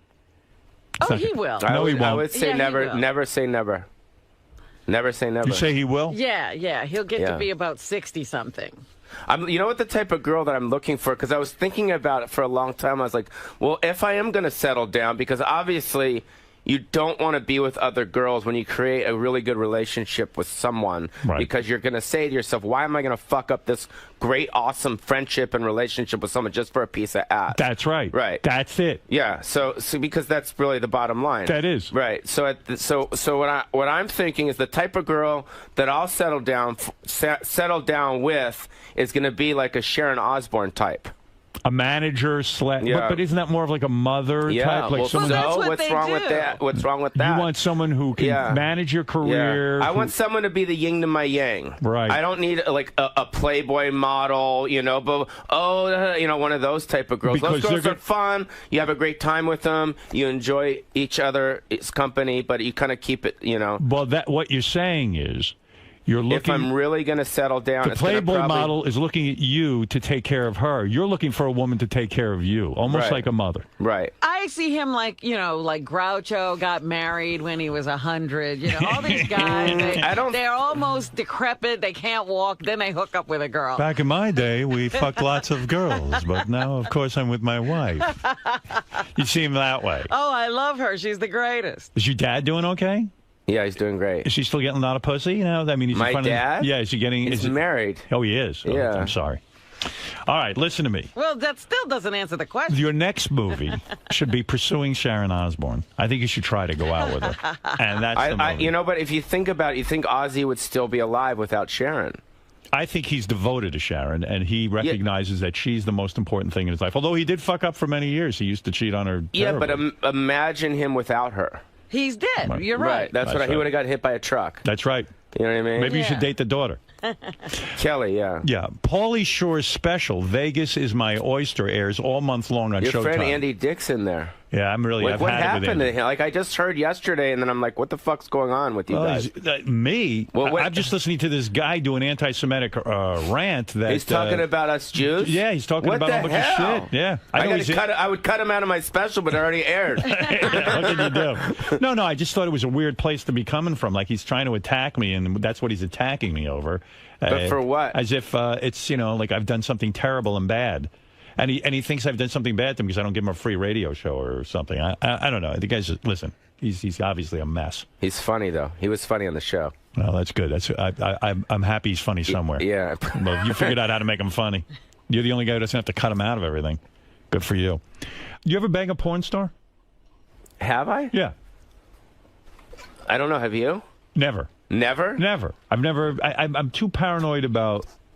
getting ill. Right. I know that there's a tremendous amount of STDs in that industry. Yeah, that's what I've heard. So, yeah. You dated that porn star who ended up dying, that girl Savannah, right? You've dated porn stars. Jesus Christ, what the fuck are you bringing that up for? I just had therapy for that shit. I did. Were you in therapy over that? What? Asking Pauly Shore if he dated a porn star is like... What? You finished the joke. I'm not good at jokes. No, but I mean... I didn't know that you went into that dark area with the porn stars. We had this conversation. Yeah, but I don't remember. I think we discussed Savannah with him, actually. Oh, we did? Yeah. When you... Are they different porn stars than regular girls? I mean, are they great and bad? Or are they just like any other girl? It's just the porn is the performance. And when they give great oral sex. They do. Yeah. Because they know how to do it. Yeah. But what do you think that is? Do you think they just... I don't think porn stars love sex. I think, if anything, they're probably turned off to it. Some of them do, but it seems different now. It seems like I'll meet these girls, these younger girls that'll get into porn, and they'll be like, oh, it's awesome. I get paid da-da-da-da-da, and I get fucked all day. It's awesome. And some girls, like some of these porno girls, like they won't even have sex in their real life. And then they like to do it on the on the set because these guys have big dicks, Right. So you know what I mean? They please it. Yeah. It's weird. Some of them do. And don't you feel bad fucking them? Because they're looking at you like, hey, maybe Paulie will be my boyfriend and he'll be romantically interested in me. I don't think they think that. Why are you sweating so much? Look at your underarms. Are you not using deodorant today? Are you letting us see you sweat? Paulie, look up. Pick up your arm. Look what's going on. No, pick up your arm. I'm not picking up my arm. Look at that. Look how wet you are. Shit. What happened to you? Well, I don't know. It's sweaty in here. You're grueling me. Grilling you. Now I know why they won't let you on 𝗛cie 𝗿𝗄𝗃's show. You're sweating too much. So as far as... I'm just trying to think. Is it different? Is it... I don't know. I was just trying to think if I would be a little bit sad for them, maybe, because they're probably looking at you like, oh, wow, maybe this is my chance to be with a guy who has a legitimate career. And meanwhile, you're saying, hey, she's just somebody I'm going to fuck for the night because she's a porn star. No, I think that it's pretty much a mutual, let's have a good time thing type of situation. Yeah, I don't think it's anything else but that. And you've stopped going to the Playboy Mansion that much. I thought you loved the Playboy Mansion. That's your place. I go up there. You are? Yeah, I go up there. But it's not, like I said, I don't know what it is. I guess when you turn you get in your 40s, things... You've matured. Things that were as interesting to you when you were younger, it's just like partying. It's the same thing. Yeah. Like, I don't go out and party. No, it's not my thing. You just all of a sudden found that not so It's much not, fun no, anymore? absolutely not. I like to go to the spa. I like to relax. I go to the gym. Right. I like to have fresh juice, you know. Right. It's just kind of like more... A woman I doesn't don't know. fit in all the time. The what? It's not like a fever like that you need all the time. It's not as important. It's like your priorities change when you get older. I mean, you know, right? Let's go to Hook Nose Mike. Go ahead, Hook Nose. Hey, good morning, Howard, you hook nose Jew bastard. How you doing, brother? Listen, I just wanted to, ask Paulie if he ever thanked you for Jillian Grace. Does he know the backstory on how Jillian became a Yeah, you know, we've been Playboy over that. You banged it. You remember banging Jillian? Mm-hmm. Yeah. Yeah, she was on our show. That's how she became a Playboy Playmate. Yeah, she's great. How's she doing? I don't know. Isn't she a mother? Somehow you didn't get her pregnant, but David Spade did. And then she gave birth to David Spade's baby. How is she doing now? I don't know. No one's talked to her? No one's talking to us. She won't talk to you? Well, I mean, I guess she would if we called her. I mean, what am I going to say? I mean, Spade probably talks to her once in a while. We would hope. It's amazing you avoided getting any of these girls knocked up. It really is. I think God has watched over me. Yeah. I mean, if you grow up around Sam Kinison, Richard Pryor, Robin Williams, and breastfed by Roseanne Barr, and you know what I mean? It's like, you know, and I'm still like standing here like I'm that same guy, you know? You wear rubber all the time, I guess, huh? Pretty much. Yeah. Yeah. But did you ever like be with a Playboy Playmate and just pull out and just hope for course. you have? Of course. And you never got them pregnant? I mean, I assume I haven't. Wow. Because I would what a probably lucky know. thing. Dodging those bullets. What's with you guys? What happens is when you, I guess when you know that pre-cum is coming out. Yes. You know you got. But you don't know when pre-cum is coming. That's According the to what problem I've with read, pre-cum comes out sometimes and you don't know it. Like, you know, guys think they're holding back sexually, and they know when to pull out. But things can drip out, evidently. Well, you got to pull the pre-cum out and make sure that they, you know. How do you do that? That you just. I could be pre-cumming right now. I'm not even sure. Do you understand what I'm saying? It's a miracle that you haven't had a child. And that would have been a complication in your life that would have been insane because you're not interested in a relationship with these girls. And I think there's a lot of guys that get complications in their life with children that deal with it once they have the kid. I think we're all, you know, I would say probably about maybe 25% of the population were accidents. Yeah. I mean, don't you think? Probably a little higher than that. I'd have to think I was. No, stop. But doesn't look like my parents really want to be all that much. So the point is you've been very, very lucky that you do enter a woman without a rubber and that you do run the risk of having a baby, but you're philosophical about it. Baby comes, you know she's going to want it because she's going to hit you up for dough. Are you a multimillionaire? I would think you are after all those movies. I have a couple homes that are worth millions. You do? Yeah. Did you work out things with your family over the rights to that Comedy Store? Yeah, things are a lot better. You're friendly with your brothers? Yeah. No kidding? Yeah. You're all talking? Yes. Getting along? Yes. I mean, there was a big issue. Yes, you there wanted to was. do certain things with the Comedy Store, which your mother started with your father. Yeah. And she left it to you to run and your brothers. And your brothers didn't see things the way you did. You wanted to develop the club in a certain way. Your brothers didn't. It was a big falling out. One of the times you were on, you were very open and honest about it. And then next thing we know, you got a call from your brother, and he wanted to get on the air. And then the other brother told him not to come on the air. It was a whole fucking deal. How the hell did you work all that out? How did you work it out with your brothers about the direction of the Comedy Store? I think we just started talking. You know, I think at the end of the day, Did they acquiesce to your ideas? That was the rub. I don't think it was about the ideas. I think it was about mostly the control, you know what I mean? It wasn't so much about like, oh, this is an idea, that's a bad idea, da-da-da.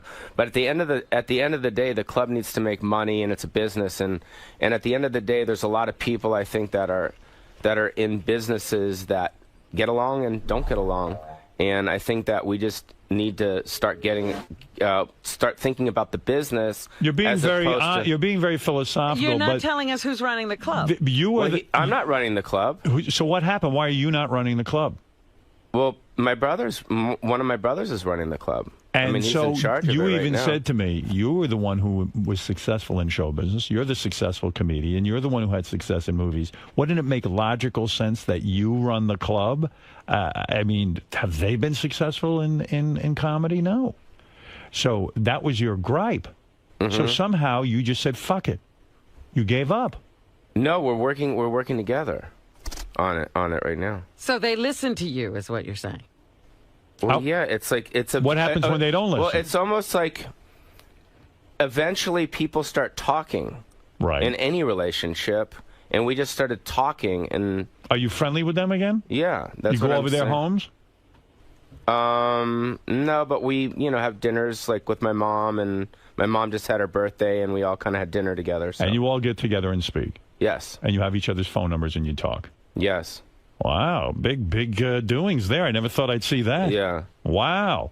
Well, because at the end of the day, it is a business, and I think we're all kind of trying to put the business first, as opposed to any of the kind of past big growth things big growth that were going on. So right now we're in the middle of, me and my brother are in the middle of trying to put together the 40th anniversary of the Comedy Store. So that's kind of where we're at right now. Well, that's a next special. Watch him and his brother in a room discuss what that special should be. Right. Can imagine. So what happened? One of them tried to call to be on the air? And yes. The other, it's hysterical. And the other brother didn't. I mean, because you had made some pretty heavy, statements about your family and all of that. But the other brother said, listen, maybe let's end this. This is crazy. Yeah. So, anyway. Hey, listen, if you're interested in applying to be Paulie's assistant, that's a whole nother thing going on. What's that all about? Go to willworkforpaulie.com. Paulie is actively searching for an assistant, and one of the prerequisites is how many people do you know in show business and how you and if you can get them on the phone. And when Paulie actually, listen. Do they know Chelsea Handler? Well, that would be ideal. So when Paulie interviews these women, he describe it, Paulie. You say to them, look, who do you know that's important in show business? And let me see you get them on the phone. Is that correct? No, that's not correct. All right, go ahead. No. What is correct? It's basically it would be cool to, I guess, work with someone side by side with you that brought something to the table from their past. Right. Some type of experience, whether they worked at HBO or Showtime, Comedy Central, something that, you know what I mean? Right. They need a credential. Just something, so it's like they're not just kind of leaning on your stuff. How much does a Paulie Shore assistant make? I mean, what kind of money are we talking about here? What I usually do is I like to get their job history. Right. To see what they did and their, see their resume and see where they were before and how much money they made before. And I usually, if I like someone, I kind of go by that. And what does someone have to do for you as the assistant? Do they sit there and take dictation? I mean, what is it they do? It's probably similar to maybe what one of your assistants do. Like what? What do you? I don't know. I mean, I do. Are you one of those bosses that you have to be available 17 hours a day? Are you kinda, but that's just for stuff like where's my flight information. Right. That's if they forget that, like they have to be available for that. Or there's a lot of that, a lot of flying around, a lot of making connections and this kind of thing. Yeah, so it's probably a lot of it's kind of booking stand-up tours, press, travel, hotel. On that, a lot of it is a lot of detail work. Yeah, a lot of it. I have a couple of houses. So there's stuff on that. There's tenants living in one house. I'm just leasing out another house. So it's personal life and professional life. Stuff. And then there's a lot of production stuff. So they'll kind of help oversee the deliverables. For instance, on Vegas is My Oyster. Right. With Showtime. A lot of the, what other stuff is there? The social media stuff. Sounds like a person could make $17,000, $18,000 a year doing an important job like that, right? I don't know. No, really. What do you pay an assistant? What figure do you have in mind? I mean, that sounds like a lot of work, quite frankly. You're sitting there and putting your schedule together. Yeah, it sounds like you'll never see home. Yeah. Well, I mean, it sounds like you're one of those guys who expects everyone there with them 24 hours a day. So what kind of money are we talking about? Let's be frank. Well, are we talking over $100,000 a year? No. All right. What are we talking about? But like I said, I don't. Everyone's different, so I don't say okay, they're going to get this, because if it's some kid out of college that wants to learn everything, I'm not going to give them that much. Can they make as much as $60,000 a year? No. Oh boy. Can they make $50,000? Yeah, probably around there. Around there. All right. How personal does it get? Do you ever fuck your assistants? Do you ever have sex with them? No. Never? No. What do you mean? What do you mean? No. You fuck everyone else. Why not fuck your assistant? Oh my God. I mean, for God's sake. No. No. All right. But also another thing is a lot of these assistants, they'll have like a small team of people under them to kind of come in daily once in a while. So they'll kind of manage other people that come in. So it's like if I have a shooter, an editor, a graphics person, they'll come in once a week and they'll kind of just organize that.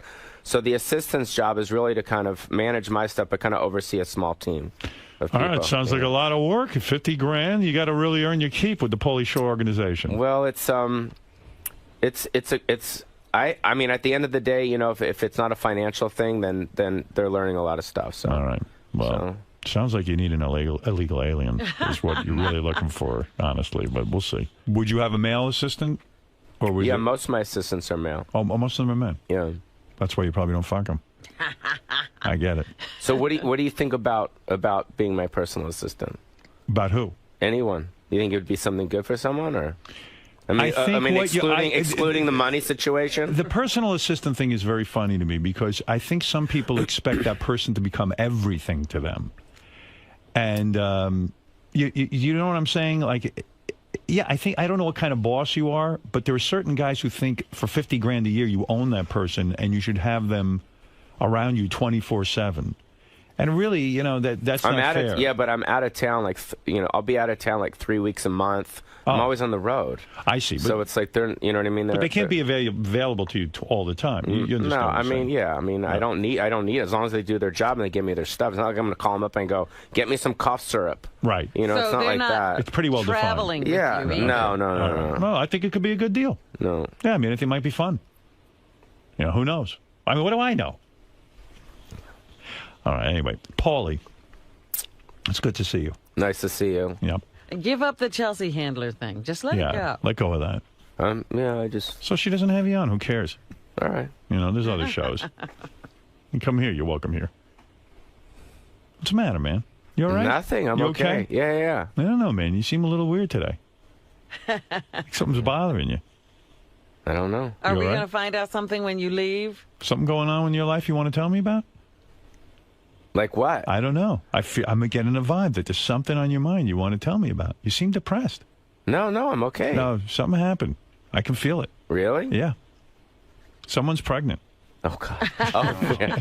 Oh my God, that would be awful. How you doing? I'm good. Yeah? Mm-hmm. Everything fine? I was worried about you. The what? I was worried about you. Yeah, it was tough, but things are okay now. Yeah, with your brothers. Yeah. Right. One of the brothers wanted to come on. One of your brothers, and I can't tell you which one because I genuinely don't remember. One of your brothers called and he said, you know, listen, I want to dispute a lot of what he said. And I said, great, would you come on the phone? And he said, yeah, just let me talk to my other brother.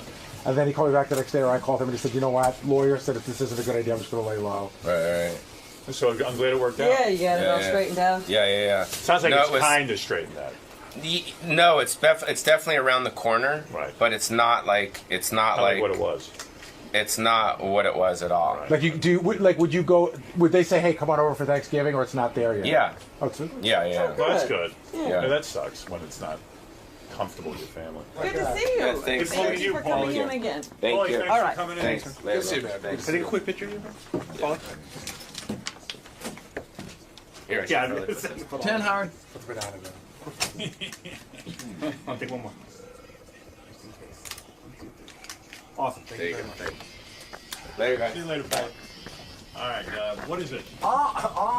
Paulie, is today equally as therapeutic as the last appearance? I don't remember. I just do it. I don't know what happens. So you get in almost the zone. Yeah, you just kind of get in a zone. You know what I mean? So I don't know. You know what I mean? I don't know. Oh, I thought you were handing me that. No, I don't know. It's just one of those things. You just do it, and then hopefully it plays good on the air. It did, and it was less family talk this time. It was more about sort of your career path and what's led you to this point. Do you ever reflect on that on your own, or is this Howard? It's the chance to get it all out there and think about everything that's gone on in your life and career up to this point. No, I try to, on stage as a stand-up comic, I try to talk a lot about that stuff. You know what I mean? So that's kind of like a lot of the stuff that I've been talking about lately is a lot of his like autobiographical stuff. So the fact that he was talking about all that stuff, it wasn't that odd, you know? It wasn't that new to you because you're doing Yeah, I've been kind of doing it lately on stage, yeah. Besides stand-up, what are you looking to do next? Where is your career going to take you from this point? I want to do something dramatic, something kind of unexpected, you know, something different. So I'm working on that. And then I'm messing with some CMT movie right now. And then I'm trying to put together the 40th anniversary of the Comedy Store right now. So cool. Yeah, so that's kind of where my next thing that I'm leading to. The other thing I wanted to ask you about was Andy Dick. How much contact do you have with that guy? We text once in a while. Are you going to relay any of this? Not as if Andy hasn't heard Howard's rants, but are you going to ask him about specifically his relationship with Howard and really what went wrong from his perspective? If I see him, yeah, but I'm not going to reach out. You know, I'm not going to reach out to him and be like, yo, what happened? But if I see him, I'll ask him. Because I think that's his own deal with Howard, so I kind of want to stay out of that, you know? But based on the information you heard from Howard's, you know, with all the anti-Semitic rants and all that stuff, is it possible that Andy even has a side to his story, a valid argument, do you think? I have to hear Andy's stuff first. Mm-hmm. So I'm not quite sure. I haven't heard it, but you know, I assume if Howard's pissed off, it was probably pretty bad. Right. But I haven't heard it yet, so if I heard it, I'd be like, oh shit, I can't, you know what I mean? So where I just hear it online or something, you know? You have to do him diligence, so to speak, so you know where he's coming from as well. Yeah, I don't know what he said. I heard it was bad stuff, but I mean, Andy, hopefully, Gary told me he wasn't on drugs or he wasn't drunk when he did it. Yeah, he sounded very lucid and clear-minded. Yeah, that being said, it sounds very kind of not like Andy, so I don't know, maybe he's just bitter because Howard had a deal with Andy. Mm-hmm. Do you know what I mean? Right, he was doing shows fairly regularly. Yeah, and then Howard kind of snipped him, and Gary snipped him, so maybe there was something built up about that, instead of Andy taking ownership, saying, hey, my show wasn't good, and it wasn't really where it should have been, and he didn't take ownership, you know? Right, now he feels slighted and bitter and all that. Yeah, so I think maybe it all kind of came out on this guy's radio show. Cool. Well, thanks for stopping by. Good luck with your future projects. Hope to see you soon, Paul. Thanks, guys. Bye. Thanks. Later. Why do you think you were so sweaty today? Oh, I don't know. My shirt. I know. Were you embarrassed? About my shirt? Yeah. Yeah, well, it's sweating. So I didn't know. I mean, I never worn this shirt before. Yeah. Was there something you were holding back and not telling Howard? He thought something was wrong with you. No, it wasn't. I just didn't know where the interview was going to go. So I didn't know, you know what I mean? It was like we got out so much stuff at the beginning, and then after that it was like, I don't know what else he wanted to talk about. I mean, we started talking about the special and different things like that, but I mean, it's kind of like, you can't keep talking about one story for hours and hours. Right, but he thought something was maybe on your mind, something was wrong with you weren't telling him everything. He was concerned.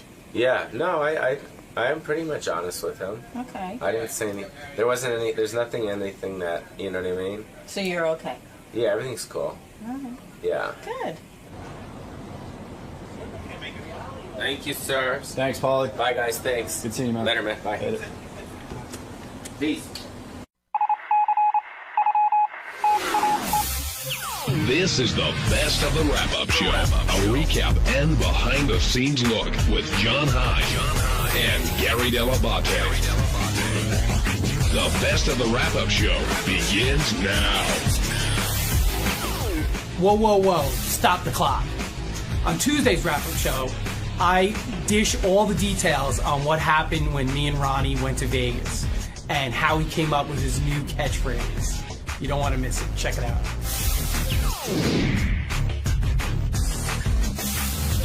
Speaking of Vegas, Benji, Ronnie's out there doing his annual... You host this thing every year now, right? I don't host it. I'm co-host. Guest presenter. Presenter. Oh, guest presenter. Yeah, the first year I co-hosted it.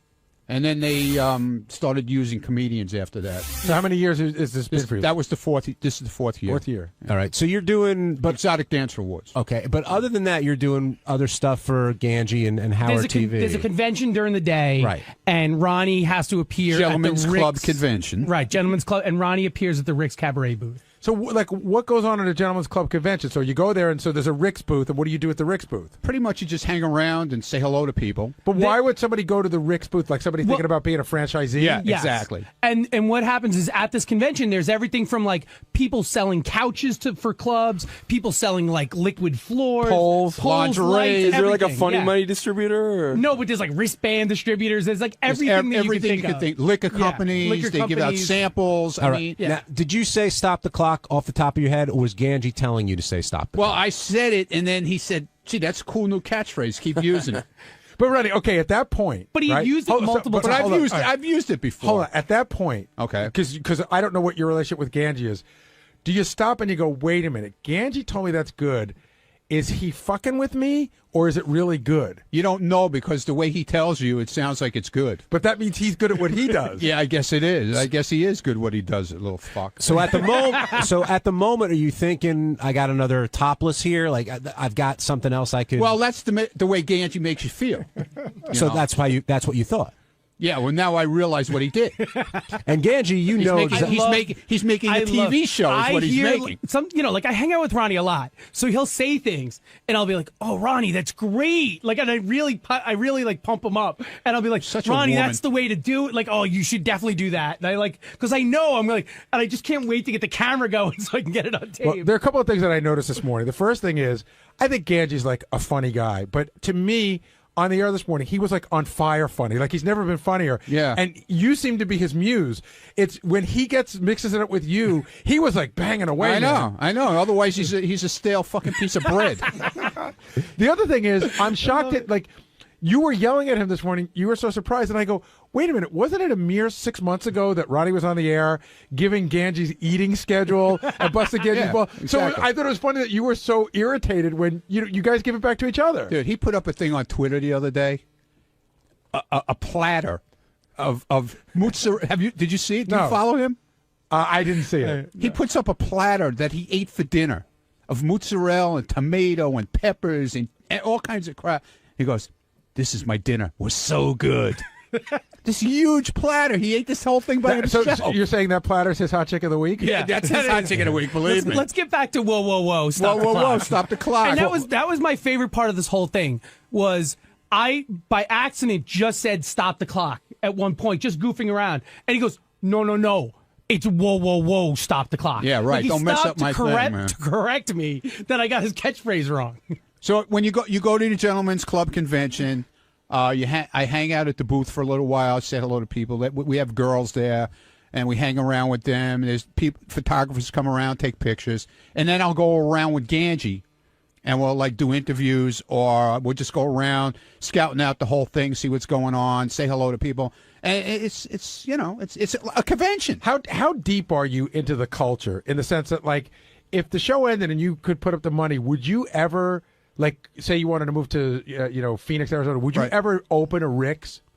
Well, first of all, you can't open a Rick's. There's no franchises. Oh, it's Rick's. not? No. Rick's is totally owned by one person. I thought it was a publicly traded company. It is, but you can't. Okay, would you ever? He's not a franchise. Would you ever open a club? I thought about it, but there's a lot involved. Cabaret licenses, liquor licenses. I honestly think approvals from towns, townships, wherever you're opening it. It's a lot. It's a lot involved.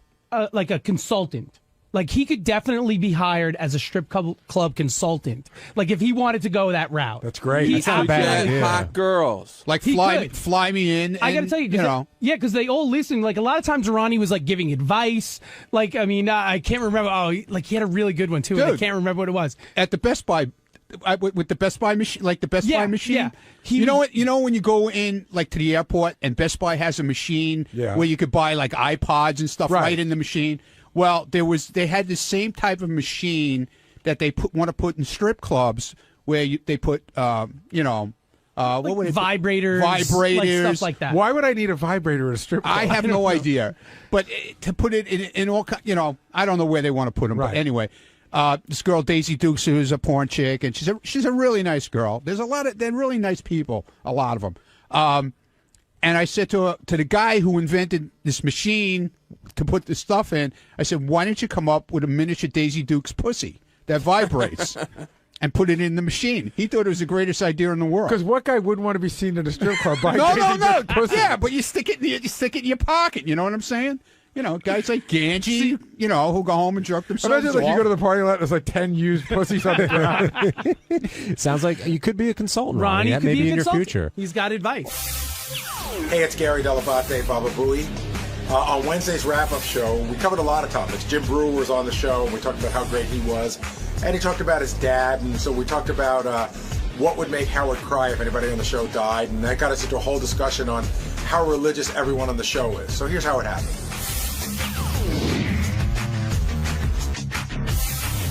Today, stopping by again, friend of the show, longtime friend of the show now, I guess, Jim Brewer. And Brewer always has stories, and he always has the energy and the family stuff. But the Steve-O thing today just took it up another notch. Well, not only did he have the impersonation down right, but he had the words and the phrasing down right. And I'll tell you, the one part of when he told the story about him being with him in London and they're going to set his hair on fire and there's nobody there, this is one thing that Steve-O does all the time. I go, Steve, please don't do it. He goes, dude, I've done it 1,000,000 times. That's his line. But, of course, he's done it like once or never. Now, I also thought it was interesting, speaking of the London thing, that Jim had the attitude of, not Steve-O isn't a comedian. He understood what Steve-O brings to the table, one in the audience, but also in entertainment. And it seems like other comedians would say, well, he's not a comedian. And there's an attitude that Jim just doesn't have. Yeah, and if you get caught up in that, then you could just play with a bunch of comedians. Maybe not in front of anybody. Now, the interview started with Howard saying that he loves Jim's book because it has it in the bathroom and he refers to it all the time, so he knows it very well. Do you take that as a compliment when someone tells you that they have your book in the bathroom? Absolutely. Yeah, it means they like it. Listen, even if it's in the bathroom and no one reads it, it means they want to read it. And it represents you, like when other people come to your bathroom. That's true. I remember one time we went to Jackie's bathroom and we saw there was a book that was in the bathroom that was the funniest book. It was something, I don't know whether Nancy left it there on purpose, but the book was Coping with an Alcoholic. So when you go to somebody's bathroom, you look at the books and you try to read into what the hell's going on. Of course. Now, Jim is now moving his dad in because his mother was beating up his father. But Jim's relationship with his dad, he's talked about a few times on the show now. I mean, do you know anyone else who takes care of their family, both their parents and their kids, the way that Jim does? He really, when I met him, I just thought he was a funny guy, and he's sort of this wild, insane comedian. But from reading the book, and I even talked to him off the air a lot about his dad, he's really one of the most loving people I've ever met. I watched the trailer for that movie. If you go to Jim Brewer's website, you can see the trailer for the movie he's talking about. And it's funny because he's totally breaking his father's balls, but you can see it's out of love. Yeah. And then there's parts you can see even in the trailer where it's got to be a lot of love. Like he's got to change his father's diaper and all that other stuff. And a lot of other people would say, I can't handle this. I got a wife and a family. I could put my dad in a place where he could be treated, just as well, but he wants to do it. I mean, along those lines, early in the show, Howard played the clips of Jimmy Kimmel crying when he's talking about Uncle Frank, and Howard's like, I'm just not, I wish I could be that way, but I'm just not that way. And Brewer and his dedication he shows, to his father, and I think 𝗛cie was asking people in the back, like, what could drive Howard to actually cry on the air? The only thing I could think of is like maybe if Robin died, because there's such a close bond between them. I said, if I died, I think Howard would be really sad, but I don't think he would cry. Fred, I don't think he would cry, but I think Robin maybe would make cry. But yeah, it's just not, when he tells those stories about his family, and you see it a lot in even your friends. Now that we're, I'm 50 and I see my friends and their parents, and you see how much of them comes from that. It's just who he is. I remember one time, I think he started to, or you could definitely hear when he announced his divorce, or around that period. Yeah, he almost cried on the 60 Minutes piece when he went to his old neighborhood. Yeah. I don't remember that. That was another one. And there was something else recently that happened in the last year or two where it looked like he was going there. It might have even been when he did an interview.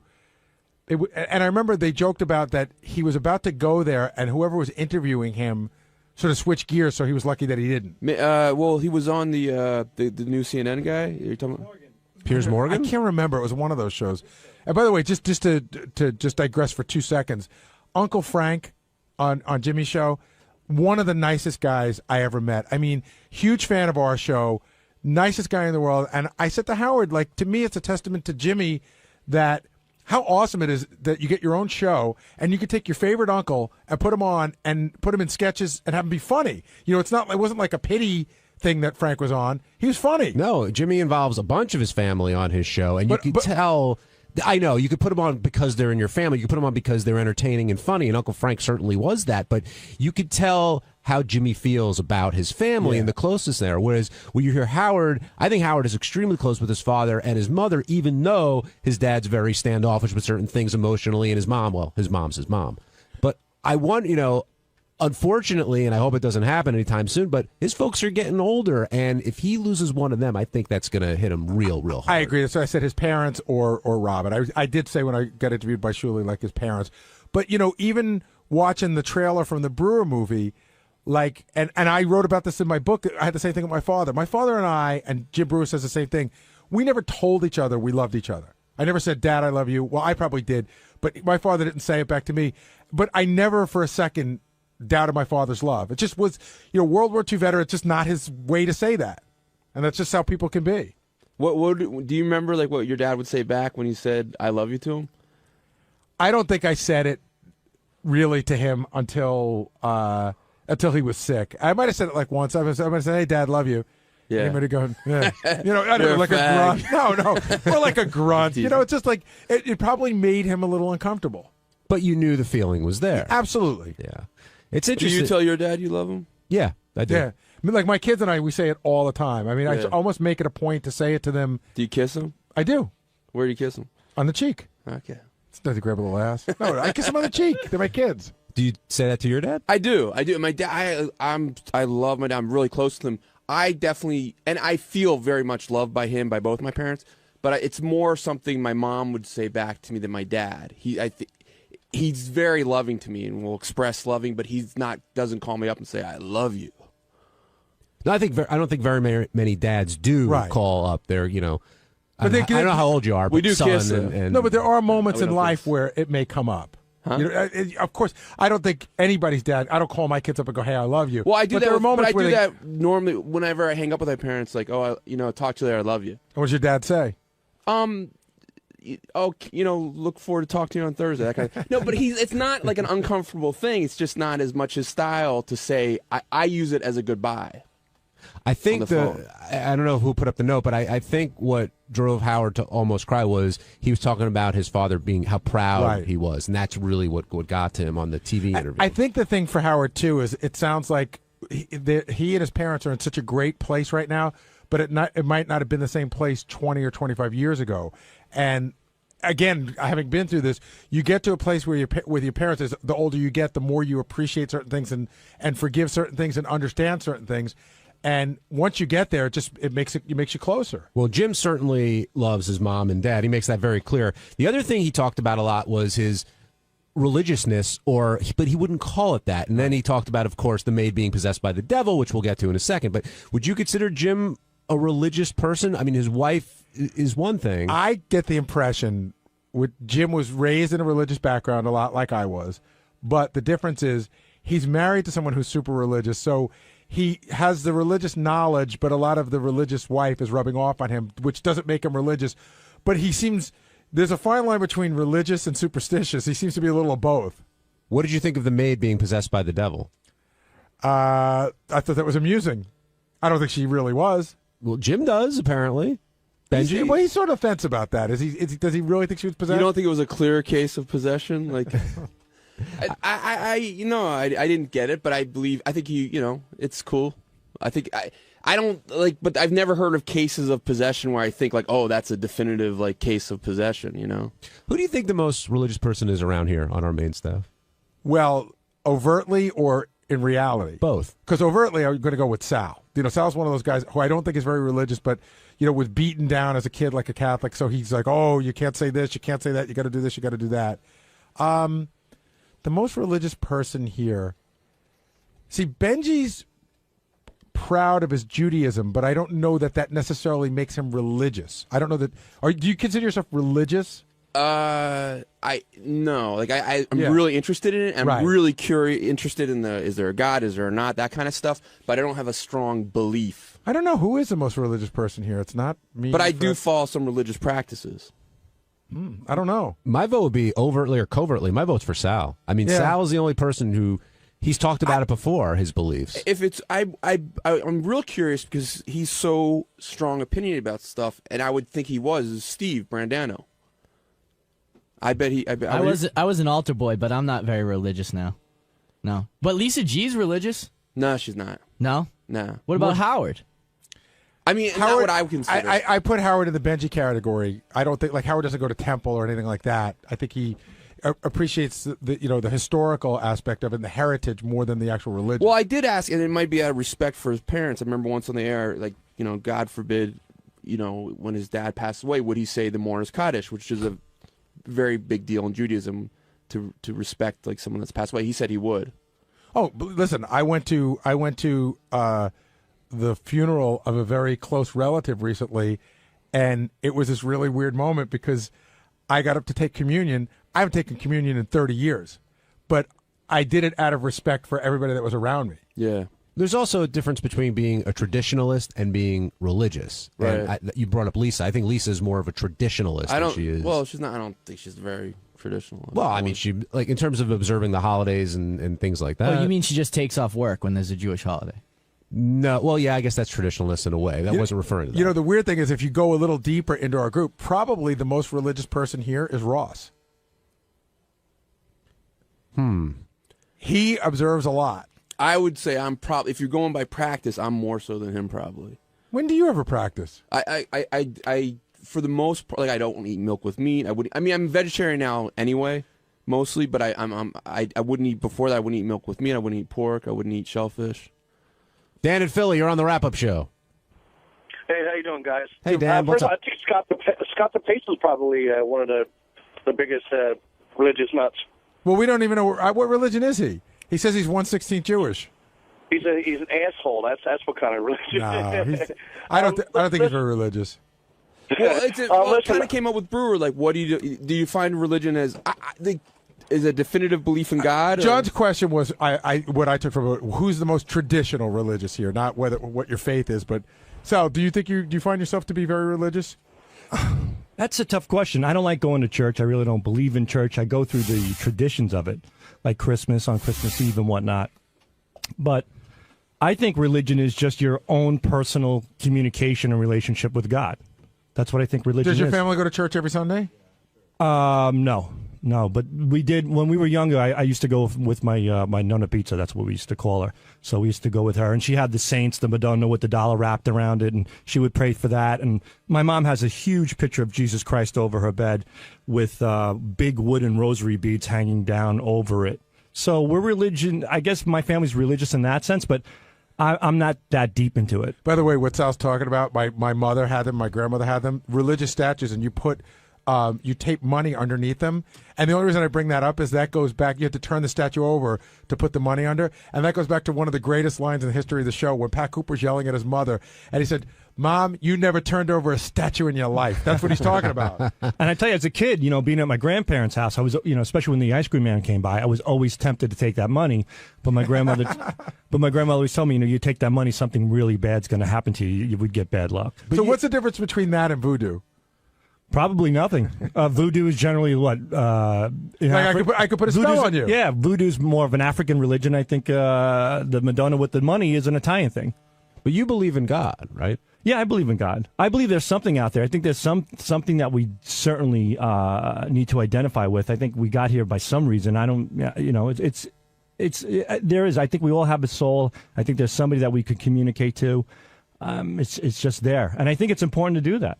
John, where do you fall in terms of how religious would you say you are? Not very. I'm more traditionalist than religious, but religious enough to go through the the exercises, whatever else of being a Long Island Jew.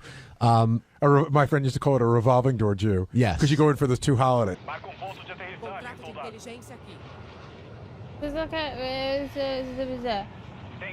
Eu vou cair no contrato, alguém cai no coisa.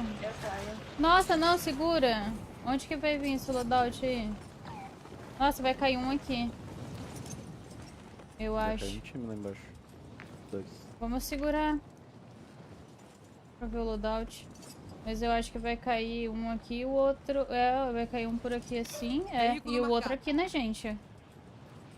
Provavelmente. Sempre cai no morrinho aqui, né? Cai. Pois é, só que eu acho que eu vi gente caindo ali já.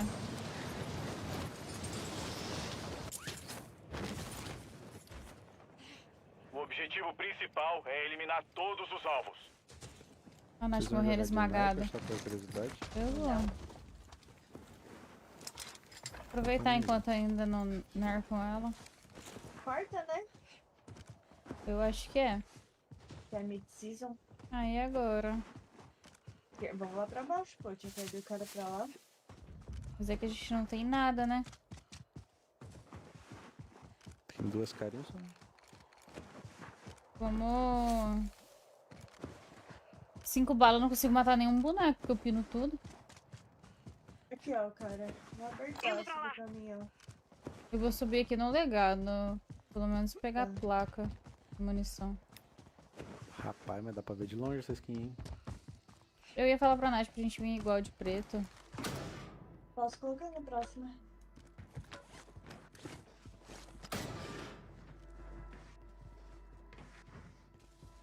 Ai, dos meus ursinhos. Ó, lutearam aqui já o bueiro. Eles podiam botar, né, de volta os ursinhos. Agora na mid-season.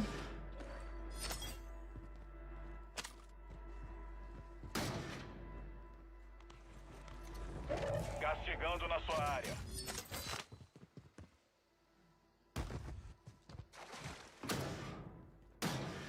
O jogo tá bugado. Será que esse é servidor? Lutearam. O meu tá dando umas travadelas de leve.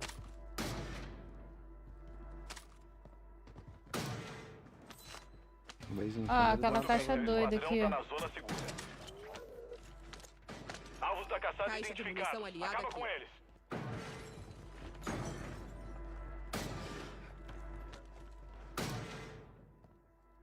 Pizza.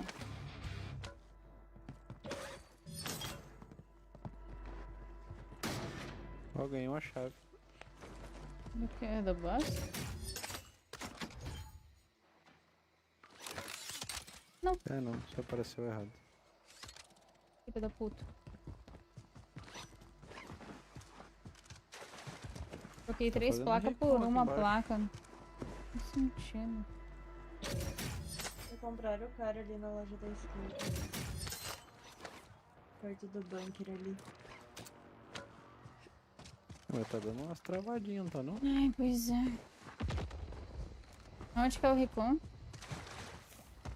Não sei, eu só vi o flare, mas na hora que eu fui olhar onde era, não... Puxa. Tô vendo um inimigo. Nossa, caçada soltaram uma lojinha.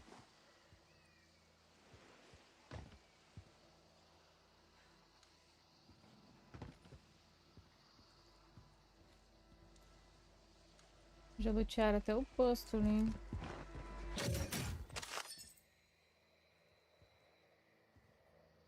Gente, que silêncio nesse mapa. A gente podia achar o cartão, né? Tem que fazer contrato. Tem nenhum aqui por perto, né? Estamos na caçada também.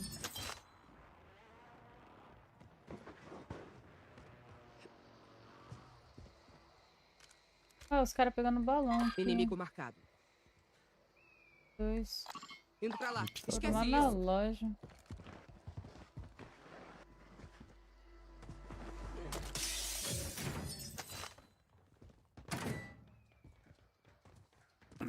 Pediram loadout. Bem na marcação roxo, na sua. Roxo.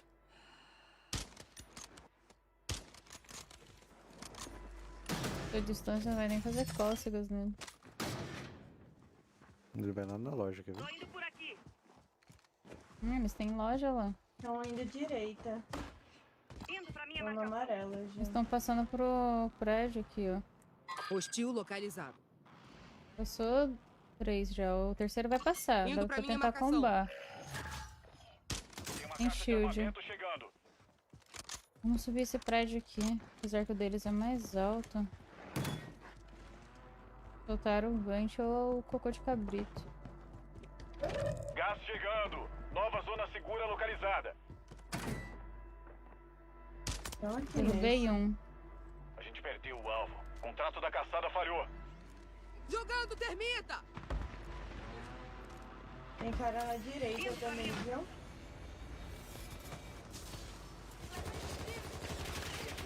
Nossa, velho. É os amigos dele. Não vieram reviver o amigo. Dá pra subir? Vamos fazer isso rápido, sem sofrimento. Quebrado. Derrubado. Derrubei. Tá marcado os dois aí, ó. Colega de esquadrão entrando no gulag. Poxa, o drone te derrubou? Ele me derrubou na bala e o Vick finalizou. Oi, amor. Derrubei um, o outro entrou. Tô sem shield, derrubei. Gás se movendo.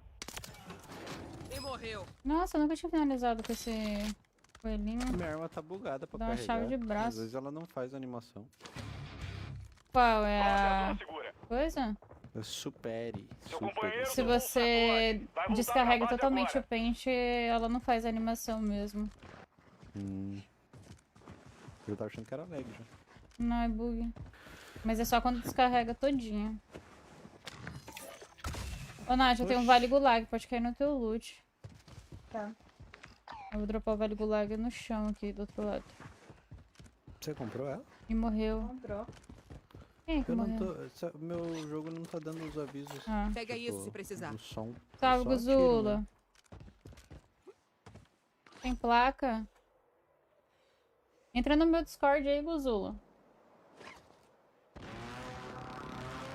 Não dá som quando pega as coisas do chão, parece que não tô conseguindo pegar. Você não tá com os áudios lá de efeito mais baixo lá? Não, não dá som nenhum quando eu pego as coisas do chão. Fico olhando pro chão. Deve estar bugado. A Márcia comentou aqui, ela é do PS4. Ela falou que ela não tá nem conseguindo jogar, que o jogo dela não carrega. Ó, caindo logo. Quebrado. Meu Deus. Arranca a placa de quantos? Nossa, minha arma nunca chega nessa distância. Minhas balas Quebrado. também. Nossa, na vida. Qual deles? O que tá no meio, lá. A Roger tem uma distância que ela é muito ruim, mano. Gente, é assim, pra mim... Aqui, ó. Olha o cara ali, ó. Moscandão. Tô vendo o inimigo. Nossa, baixou placa. bem na hora. Parabéns. Ai, não. 2 vezes placa, não é possível. A única pessoa que não tá de sniper leva bala. A tua skin, né, Tati? É, vocês estão de ponto de referência também, brincadeira. Aí, sozinha aqui no chão tem. Ah, eu vou Derrubei cair um aqui. Tá muito na vida. Contato aqui. 2 na janela. Meu cara, eu tô indo pela direita. Tem 2 dentro das janelinhas aí. Deixa eu tentar dar um tiro nisso. Sniper avistado. Fugiu um, o outro tá fugindo lá também. Vai ter O gás tá por perto. Realocando a zona segura. Vem cá soltar avante. Eu não pobre. A A gente tá Quebrado. pobre, velho.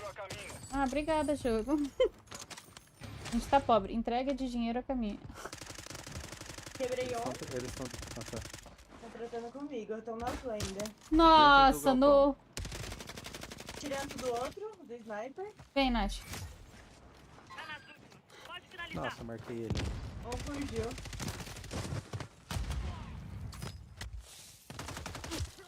Olha. Sniper abatido. Nossa, eu derrubei o cara na smoke, mano. Muito hack.